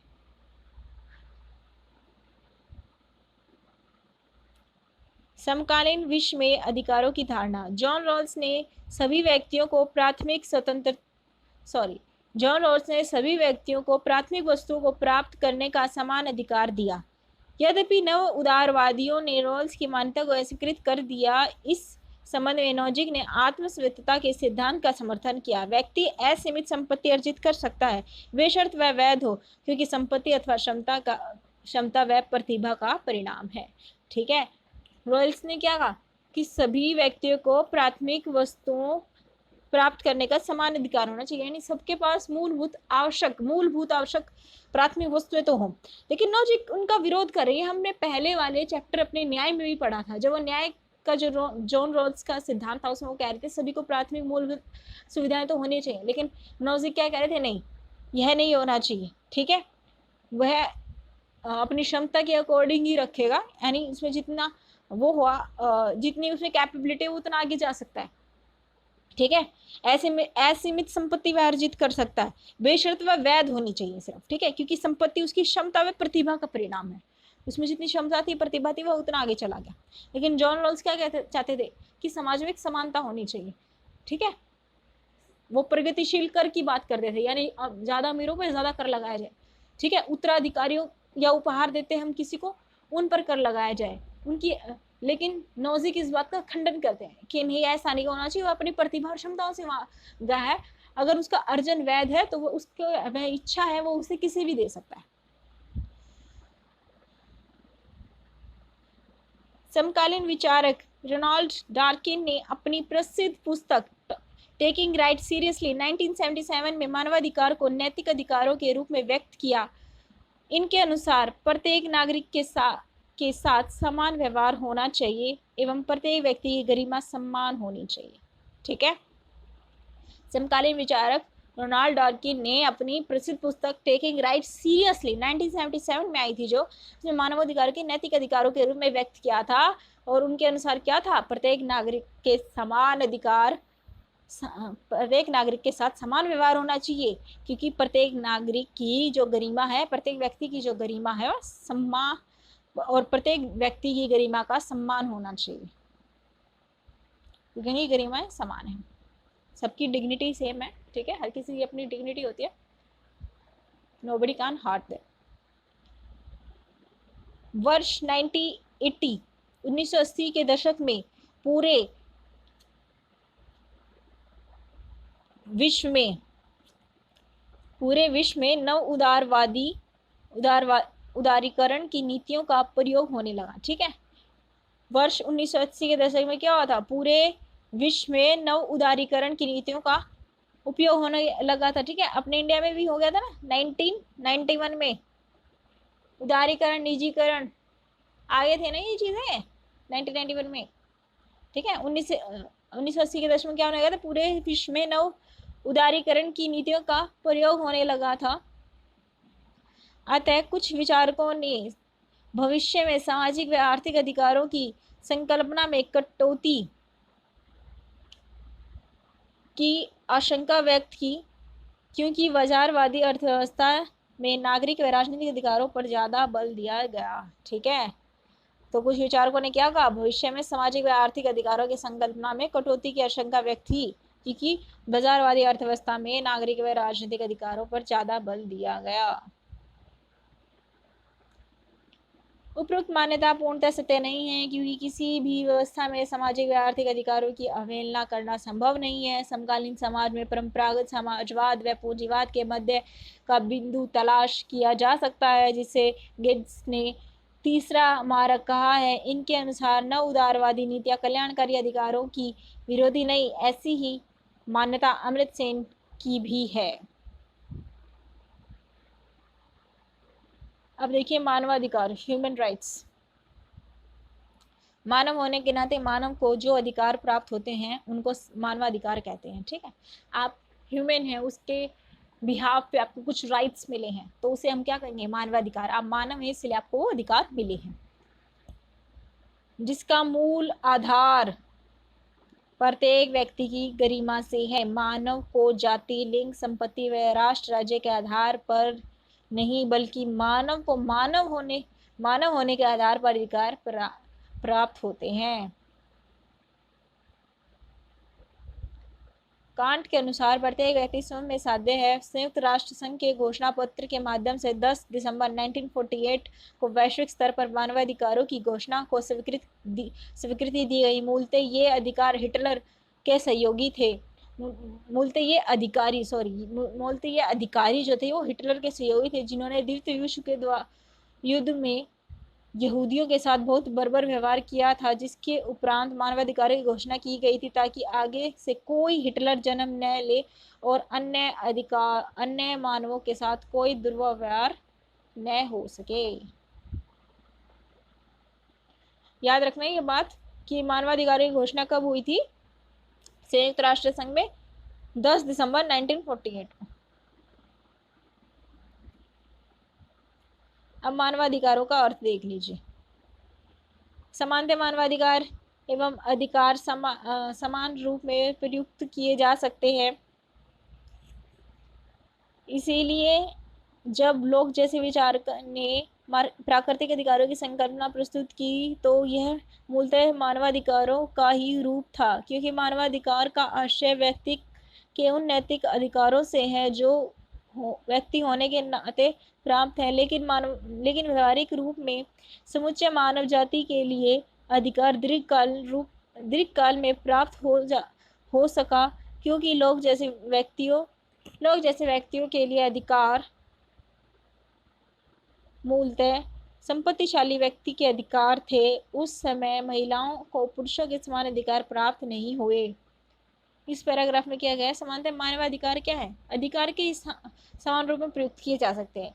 इसीलिए जब लोग जैसे विचारकों ने प्राकृतिक अधिकार की संकल्पना दी थी तो मानवाधिकार का ही रूप था, वह मानवाधिकार का ही रूप था, क्योंकि मानवाधिकार का आशय व्यक्ति को उस नैतिक अधिकार से है जो उसे व्यक्ति होने के नाते प्राप्त है, लेकिन व्यवहारिक रूप में समुच्चय मानव जाति जो है वह अधिकार दीर्घकाल में प्राप्त हो सका है। ठीक है, इतनी जल्दी नहीं मिला है, क्योंकि लोग जैसे व्यक्तियों के लिए अधिकार क्या थे? मूलतः शक्तिशाली व्यक्तियों के अधिकार थे। उस समय महिलाओं को पुरुषों के समान अधिकार भी प्राप्त नहीं हुए थे। ठीक है, कालांतर में J.S. मिल ने महिलाओं के मताधिकार पर प्रबल समर्थन किया था। सबसे पहले J.S. मिल ने कहा था भाई, ठीक है, महिलाओं को भी राइट टू वोट होना चाहिए, मताधिकार का अधिकार होना चाहिए, मत देने का अधिकार होना चाहिए। 19वीं व 20वीं सदी के उत्तरोत्तर में जहां एक और फ्रांसीसी व अमेरिकी क्रांति के पश्चात अधिकारों को सार्वजनिक रूप में स्वीकार किया गया, वहीं व्यवहारिक रूप में उपनिवेशवादी और समाजवादी व्यवस्था के अंत तीसरी दुनिया के देशों को इन अधिकारों से वंचित किया गया। क्या किया गया भाई? देखिए 19 और 20वीं शताब्दी में क्या हो रहा था। एक और तो फ्रांसीसी और अमेरिकी क्रांति जो थी, उसके पश्चात अधिकारों के बारे में लोगों को पता चला था, सार्वजनिक रूप से स्वीकार करने लगे। लेकिन व्यवहारिक रूप में जो उपनिवेशीवाद था और साम्राज्यवाद व्यवस्था थी, उसके अंतर्गत क्या होता था? जो थर्ड वर्ल्ड के देश थे, तीसरी दुनिया के देश थे, उन्हें अधिकारों से वंचित किया गया था, क्योंकि साम्राज्यवादी व्यवस्था, उपनिवेशवादी व्यवस्था आप वहां पे लाओगे तो वहां पे अधिकार थोड़ी ना दोगे उन्हें। तो थर्ड वर्ल्ड कंट्री के साथ, यानी तीसरी दुनिया के देशों के साथ ऐसा किया गया था। प्रथम व द्वितीय विश्व युद्ध के मध्य जर्मनी में जिस प्रकार प्रजातिवाद के आधार पर मानव नरसंहार हुआ, वह अत्यंत बर्बर व अमानवीय और घृणित था। ठीक है, प्रथम और द्वितीय विश्व युद्ध के मध्य जर्मनी में जिस प्रकार प्रजातिवाद के आधार पर मानव नरसंहार हुआ, वह अत्यंत बर्बर था, अमानवीय था और घृणित था। अतः द्वितीय विश्व युद्ध के पश्चात संयुक्त राष्ट्र संघ के मंच पर मानवाधिकार के सार्वजनिक घोषणा पत्र को स्वीकार किया गया और यह उद्देश्य रखा गया कि संयुक्त राष्ट्र के द्वारा मानवाधिकारों की रक्षा होगी। ठीक है, क्या रखा गया? कि मानवाधिकारों के द्वारा लोगों की रक्षा होगी। मानवाधिकार के निम्नलिखित रूप कौन से हैं? मानवाधिकार स्वतंत्र व्यक्ति मानव गरिमा व व्यक्ति के चयन में विश्वास करता है। मानवाधिकार स्वतंत्र व्यक्ति मानव गरिमा व व्यक्ति के चयन में विश्वास करता है। यह अधिकार सर्वोच्च है क्योंकि इनके उल्लंघन का आशय न्याय का उल्लंघन है। यह अधिकार व्यवहारिक है क्योंकि राज्य अथवा संवैधानिक उपायों के द्वारा इसे व्यवहार में लाया जाता है। इसे बाध्यकारी रूप में राज्य के द्वारा लागू किया जा सकता है तथा राज्य द्वारा संरक्षण प्रदान किया जा सकता है। यह सार्वभौमिक है क्योंकि मानव मात्र के लिए है। मानवाधिकारों से संबंधित वैचारिक विवाद देखिए। 10 दिसंबर 1948 में को जब मानवाधिकार के घोषणा पत्र को सार्वभौमिक रूप से स्वीकार किया गया तो यह मानवता के लिए एक बड़ी उपलब्धि थी, क्योंकि पहली बार विश्वव्यापी रूप में मानवाधिकारों को स्वीकृति प्रदान की गई। लेकिन व्यवहारिक रूप में इसमें वैचारिक विवाद स्पष्ट रूप से सामने आ गए। ठीक है। इस्लामी देशों में विशेषतर सऊदी अरब ने मानवाधिकारों की संकल्पना पर आपत्ति दर्ज करते हुए कहा कि इस्लामी समाज में धार्मिक स्वतंत्रता व धर्म परिवर्तन का अधिकार नहीं दिया जा सकता। ठीक है। कौन से वैचारिक विवाद सामने आए थे वो पढ़ रहे हैं। अतः मूल प्रश्न उत्पन्न हुआ कि मानवाधिकारों को सार्वभौमिक रूप में कैसे लागू किया जाए। मानवाधिकारों को सोवियत साम्यवादी खेमे की आपत्ति अलग थी, क्योंकि साम्यवादियों के अनुसार ये मानवाधिकार नहीं है बल्कि संपत्तिशाली पूंजीपतियों के अधिकार है, क्योंकि उदारवादी लोकतंत्र देशों में व्यक्ति को नागरिक राजनीतिक अधिकार मुख्य रूप में प्रदान किए जाते हैं, जबकि मार्क्सवादियों ने आर्थिक अधिकारों को मूल या मुख्य माना है। ठीक है। जो वैचारिक विवाद आ रहे थे वो क्या थे? जैसे सऊदी अरब में क्या आया था कि उन्हें धर्म परिवर्तन का अधिकार नहीं दिया जाएगा। ठीक है। सऊदी अरब में आया। फिर जो साम्यवादी खेमा था, ठीक है, सोवियत साम्यवादी थे, उन्होंने क्या कहा कि आप उन्हें राजनीतिक अधिकार तो दे रहे हो पर आर्थिक अधिकार जब तक नहीं दोगे, क्योंकि आर्थिक अधिकार उनके लिए मूल है। ठीक है। आर्थिक समानता वो चाहते हैं। अतः मार्क्सवादियों के अनुसार न्यूनतम आर्थिक परिस्थितियों व रोजगार का अधिकार मुख्य है। इसके विपरीत उदारवादी देशों का मानना है कि साम्यवादी व्यवस्था सर्वाधिकारवादी है, जहाँ व्यक्ति को अभिव्यक्ति व उपासना की स्वतंत्रता प्राप्त नहीं है। एक दल का निरंकुश शासन है, वह व्यक्ति राजनीतिक सहभागिता से वंचित है। वस्तुतः इन वैचारिक विवादों को देखते हुए वर्ष 1966 में संयुक्त राष्ट्र संघ के मानवाधिकार के दस्तावेजों को सिविल, राजनीतिक व सामाजिक व आर्थिक अधिकारों का सम्मिश्रण किया गया। अतः मानवाधिकार के संदर्भ में साम्यवादी बेनाम उदारवादी का विवाद समाप्त हुआ। ठीक है। कब हुआ? 1966 में।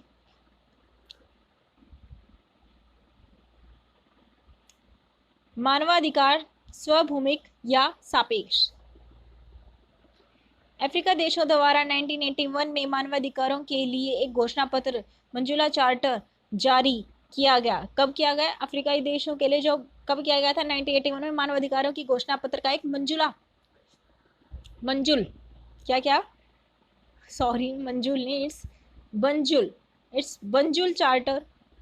जारी किया गया।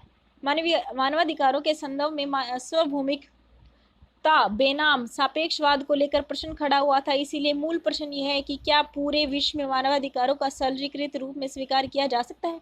व्यवहारिक रूप में ऐसा संभव प्रतीत नहीं होता, क्योंकि सोवियत संघ के विघटन के पश्चात चीन जैसे साम्यवादी देश व अमेरिका जैसे उदारवादी देशों के मध्य मानवाधिकारों को लेकर विवाद है। अमेरिका ने चीन पर सदैव मानवाधिकार के उल्लंघन का आरोप लगाया है। विशेषकर तिब्बती शरणार्थी व दलाई लामा के मुद्दे पर चीन सरकार की विश्वव्यापी आलोचना की जाती है। यद्यपि गैर लोकतांत्रिक देश जैसे म्यांमार पर भी मानवाधिकार के उल्लंघन के आधार पर प्रतिबंध आरोपित किए गए हैं। ठीक है। तो ये उदाहरण दिए जा रहे हैं चीन में दलाई लामा को लेकर, म्यांमार में भी, क्योंकि वो भी एक गैर लोकतांत्रिक देश है, तो अपने नागरिकों के मानवाधिकारों का उल्लंघन समय समय पर वहां पर भी देखा गया है। वर्ष 1980 के दशक में अफ्रीकाई महाद्वीप के लोगों ने बंजुल चार्टर को स्वीकार करते हुए स्पष्ट रूप में प्रतिपादित किया कि अफ्रीकाओं के मानवाधिकार गैर अफ्रीकियों के मानवाधिकार से भिन्न है, क्योंकि अफ्रीका की सामाजिक व सांस्कृतिक स्थिति विशिष्ट है। ठीक है। क्या कह रहे हैं अफ्रीका के लोग मानवाधिकार के ऊपर कि आपके मानवाधिकार और गैर अफ्रीकी जो अफ्रीका से अलग है उनके मानवाधिकार अलग है, क्योंकि हमारी सामाजिक और सांस्कृतिक स्थिति अलग है, विशिष्ट है। विशेष परिप्रेक्ष्य में ही मानवाधिकारों को लागू किया जाना चाहिए। इसीलिए इसे अलग स्थिति में ही लागू किया जाना चाहिए। इसी मान्यता का को किशोर मधुबनी, जो कि म्यांमार के प्रधानमंत्री थे, उन्होंने मानवाधिकार को देश काल व परिस्थिति के अनुसार माना, सार्वभौमिक नहीं। ठीक है, कि देश काल के अकॉर्डिंग होनी चाहिए, किसी देश किसी कंट्री के अकॉर्डिंग होना चाहिए कि वहाँ की स्थिति है कैसी, वहाँ की सांस्कृतिक सामाजिक व्यवस्था कैसी है, ना कि सार्वभौमिक होनी चाहिए, यानी सारी जगह एक ही जैसा इसकी व्यवस्था हो, इसका स्वरूप हो, एक जैसा नहीं हो सकता। देश काल को मद्देनजर रखते हुए बनाए जाए। दूसरे शब्दों में समाज या संस्कृति के सापेक्ष ही मानवाधिकारों को लागू किया जा सकता है। एशियाई मूल देखिए अब। महातिर मोहम्मद के अनुसार एशियाई मूल पाश्चात्य मूलों से अलग हैं। एशियाई मूल का आशय समाज को प्राथमिकता, सत्ता का सम्मान व परिवार को महत्व प्रदान करना था। समाज में संघर्ष के बजाय सहमति को महत्वपूर्ण स्थान प्राप्त है। अतः बहुसंस्कृतवादियों ने माना है कि समाज में अल्पसंख्यक समूह के अधिकार बहुसंख्यक समूह के अधिकार से भिन्न होते हैं। इसीलिए एक देश में अधिकारों में विभेद किया जाता है तो पूरे विश्व में अधिकारों का एक ही रूप व्यवहारिक रूप में लागू नहीं हो सकता। ठीक है, जब एक देश में अधिकारों का विभेद है, मतलब अलग अलग लोगों को अलग अलग तरीके के अधिकार दिए गए हैं, तो पूरे विश्व में अधिकारों का एक जैसा स्वरूप कैसे आप कर सकते हो।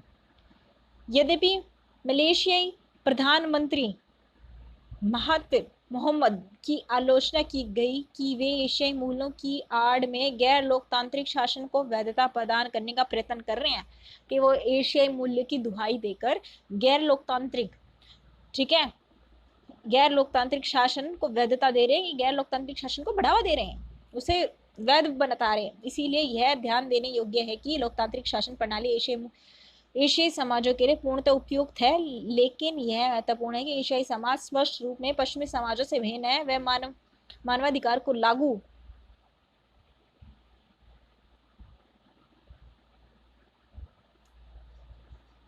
करते समय इस भिन्नता को उपेक्षित नहीं किया जा सकता। मानवाधिकार से संबंधित विवाद अंतर्राष्ट्रीय परिपेक्ष में भी है कि वस्तुतः मानवाधिकार का उल्लंघन किया जाता रहा है।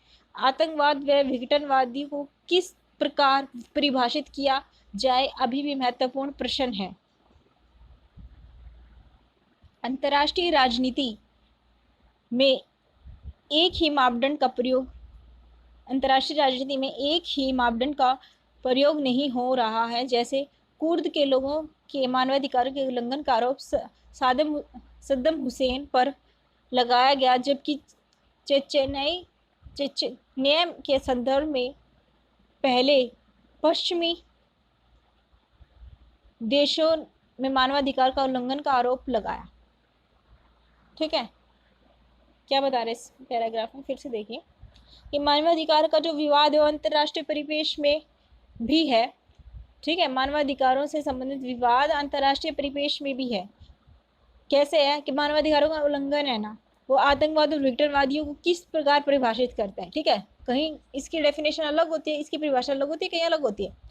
जैसे अंतर्राष्ट्रीय राजनीति में एक ही मापदंड का प्रयोग नहीं हो सकता। जैसे कुर्द में जब लोगों का मानवाधिकार उल्लंघन किया गया था, सद्दाम हुसैन पर यह आरोप लगाया गया था, लेकिन ये चेचन्या के संदर्भ में किया गया तो पश्चिमी देशों के में मानवाधिकारों के उल्लंघन का आरोप लगाया गया था। ठीक है,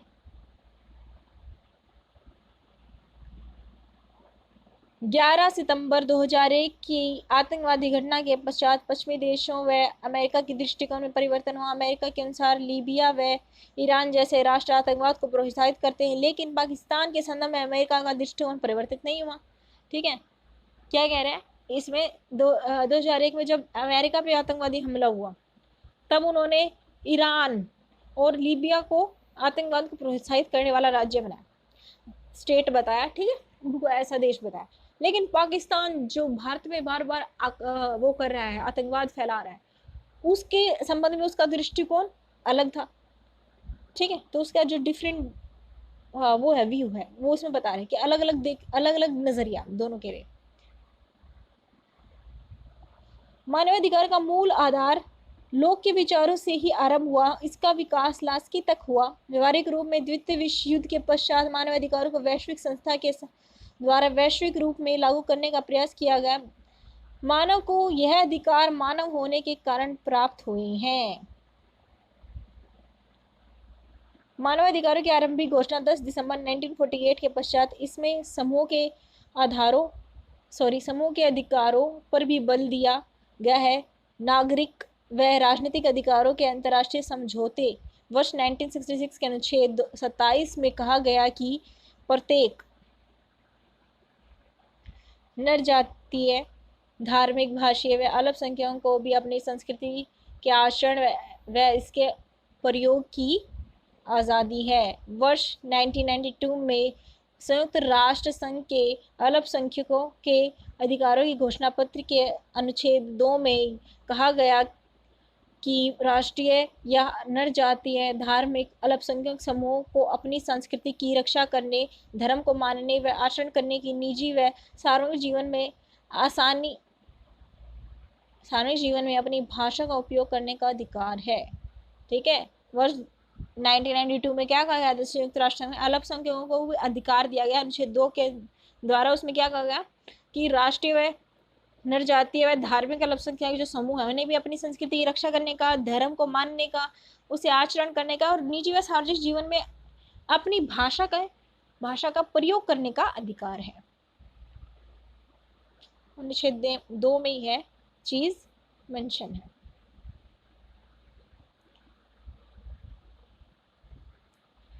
अल्पसंख्यकों के इसी सांस्कृतिक अधिकार को बहुसंस्कृतवाद कहा जाता है। अल्पसंख्यकों या समूह के अधिकार के समर्थकों ने मानवाधिकार को सापेक्ष माना। इनके अनुसार सभी लोकतांत्रिक देशों में नागरिकों को समान अधिकार दिए जाते हैं, परंतु राज्यों में सामाजिक व सांस्कृतिक विविधता की अवहेलना की जाती है।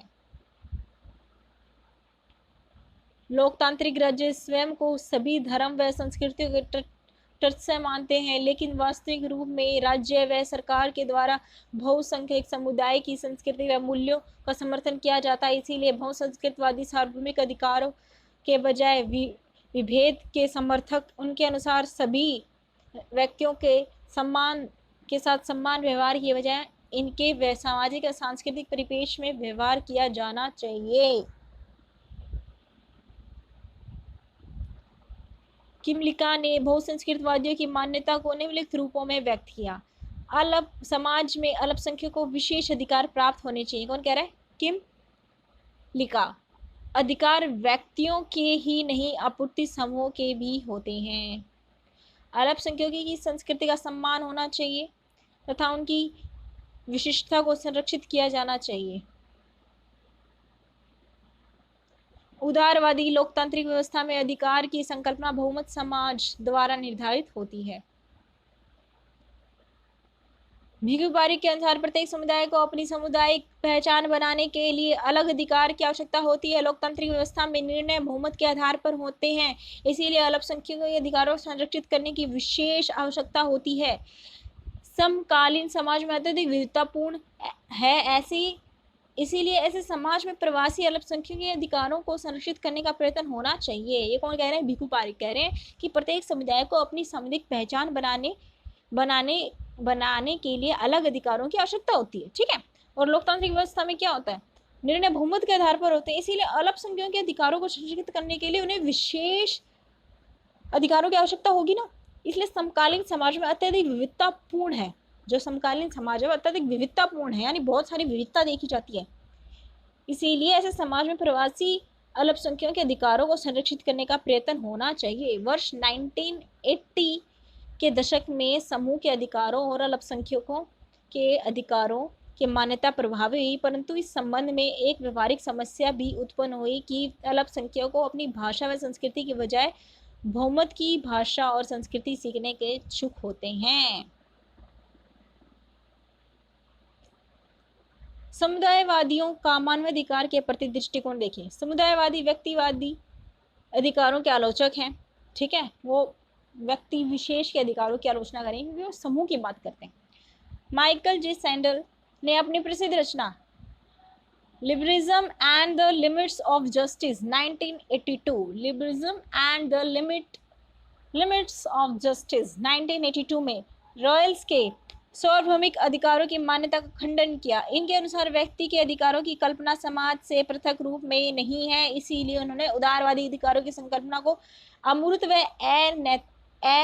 अनैतिहासिक कहा। ठीक है, कि वो उसकी कोई नैतिकता नहीं है, अमूर्त है वो। माइकल वाल्जर के अनुसार अधिकारों की सार्वभौमिक मान्यता त्रुटिपूर्ण है। अधिकारों की कल्पना समाज के परिपेक्ष में ही संभव है, अतः प्रत्येक समाज में वस्तुओं का सम्मान महत्व नहीं होता। ठीक है, प्रत्येक समाज में वस्तुओं का सम्मान महत्व नहीं होता, माइकल वाल्जर कह रही है बात। अब मानवाधिकार की 3 पीढ़ियां देखिए, 3 जनरेशन ऑफ ह्यूमन राइट्स। 3 पीढ़ियों में मानवाधिकारों का विभाजन आरंभ में क्या था, 1979 में चेक गणराज्य के विधिवेता कैरेल वासाक द्वारा स्ट्राइडबर्ग में अंतर्राष्ट्रीय मानवाधिकार संस्थान में प्रस्तावित किया गया था। ठीक है, पहली पीढ़ी के मानवाधिकारों को प्रवर्तित मूलतः राजनीतिक थी। जो पहली पीढ़ी के मानवाधिकार थे उनकी प्रवृत्ति कैसी थी, मूलतः राजनीतिक थी। ठीक है, सबसे पहले राजनीतिक अधिकार सामने आते हैं। ठीक है, राइट टू वोट दो, हमें राजनीतिक क्रियाएं हैं उनमें भी भाग लेने का अधिकार दो। ठीक है, सभी को सम्मान मताधिकार दे दीजिए, हमें भी राजनीतिक गतिविधियों में भाग लेना है, ऐसे अधिकार सामने आए थे, जिसमें जीवन का अधिकार, कानून के समक्ष समानता, बोलने का अधिकार, धर्म की स्वतंत्रता, मतदान का अधिकार शामिल था। दूसरी पीढ़ी के जो अधिकार थे, मानवाधिकार की मूल प्रकृति आर्थिक व सामाजिक व सांस्कृतिक थी। जो दूसरी पीढ़ी जिसमें आर्थिक अधिकार और सामाजिक व सांस्कृतिक थे।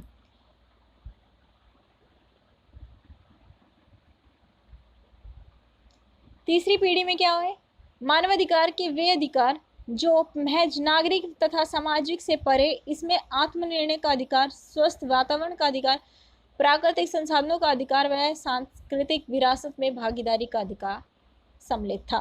ठीक है, पहले में आपको राजनीतिक अधिकार के लिए, दूसरे में आर्थिक सामाजिक सांस्कृतिक सारे आ जाएंगे, तीसरे में और जागरूक होंगे, हमें अच्छा वातावरण भी चाहिए, हमें आत्मनिर्णय का अधिकार भी दो, हमें प्राकृतिक संसाधनों का अधिकार दो, हमें सांस्कृतिक विरासत में भागीदारी का अधिकार भी दो।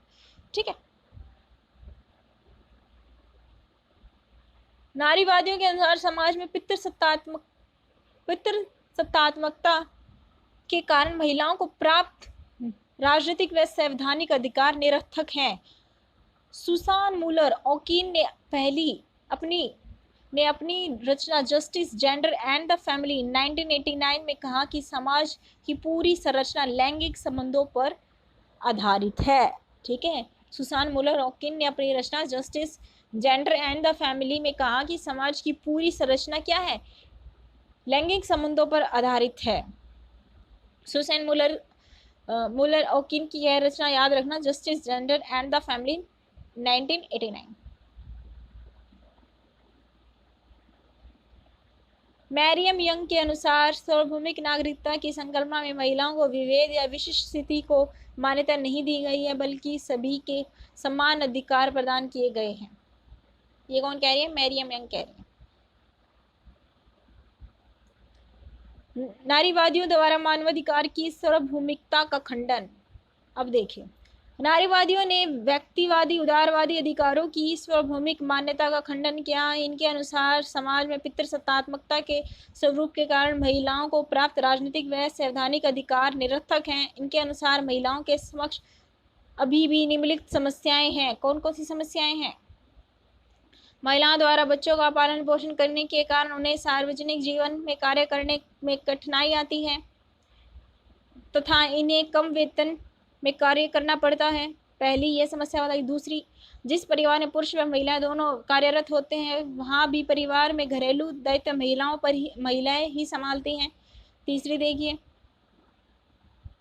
पितृसत्तात्मकता के प्रभाव के कारण महिलाओं के घरेलू श्रम को मूल्य का आंकलन अभी भी नहीं किया जा रहा है। ठीक है, ये तीसरी। अब देखिए, सुसेन मुलर ऑकिन ने अपनी रचना justice, gender and the family 1989 में कहा कि समाज की पूरी संरचना लैंगिक संबंधों पर आधारित है। समाज में महिलाएं शोषित हैं, इसीलिए महिलाओं के अधिकारों की कल्पना पुरुषवादी अधिकारों के दृष्टिकोण से संभव नहीं है। उन्हें महिलावादी दृष्टिकोण से करना चाहिए, न कि पुरुषवादी। ठीक है।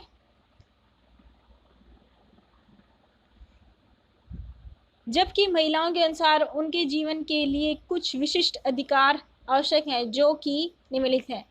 विवाह का अधिकार होना चाहिए, गर्भपात का अधिकार होना चाहिए, यौन उत्पीड़न से मुक्ति होनी चाहिए, घरेलू हिंसा से निजात मिलना चाहिए, समाज में महिलाओं के विशिष्ट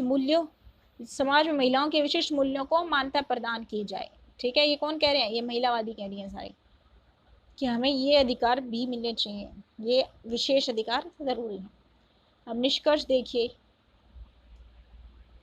मानवाधिकार सैद्धांतिक रूप में सार्वभौमिक हैं, क्योंकि प्रत्येक व्यक्ति का महत्व समान है। ठीक है। मानवाधिकार सैद्धांतिक रूप में सार्वभौमिक हैं, सारी जगह एक जैसे, क्योंकि मानव का महत्व समान है। प्रत्येक व्यक्ति स्वयं में साध्य है, परंतु इसका व्यवहारिक प्रयोग करते समय सामाजिक व सांस्कृतिक विशिष्टताओं को ध्यान रखना होगा। ठीक है। हर व्यक्ति स्वयं में साध्य है, लेकिन जब हम इसका व्यवहारिक प्रैक्टिकल यूज करेंगे, व्यवहार में लाएंगे, तब वहाँ की सामाजिक और सांस्कृतिक जो विशिष्टताएं, उन्हें हमें ध्यान में रखना होगा। 21वीं शताब्दी मानवाधिकार व लोकतंत्र का युग है, तथा मानवाधिकार का बढ़ता विश्वव्यापी प्रभाव मानवीय समाज के प्रभावी विकास का द्योतक है। ठीक है। 21वीं शताब्दी में अगर आप किसी को राइट नहीं दे रहे हो तो ये पॉसिबल नहीं, क्योंकि हर जगह हर व्यक्ति का समान महत्व है, चाहे वो कैसा भी देश हो। ठीक है। चाहे वहाँ राजतंत्र हो, कुछ भी हो, आपको राइट्स तो देने होंगे। ठीक है। क्योंकि यह मानवाधिकार का युग है एक तरह से। ठीक है। इनका विश्वव्यापी महत्व बढ़ता जा रहा है। तो आज हमने अपना 4th चैप्टर अधिकार वो भी कंप्लीट कर लिया है। ठीक है। हमारी 1st यूनिट चल रही है, उसका 4th चैप्टर भी हमने आज कंप्लीट कर लिया। ये थोड़ा बड़ा चैप्टर था, इसमें फैक्ट्स तो बहुत कम थे, लेकिन थ्योरी बहुत ज़्यादा दी गई थी, तो इसीलिए बहुत लेंथी हो गया है। तो थैंक यू सो मच। अगर आपको अच्छा लगा हो तो like, share and subscribe to my channel. Please support. Thank you so much.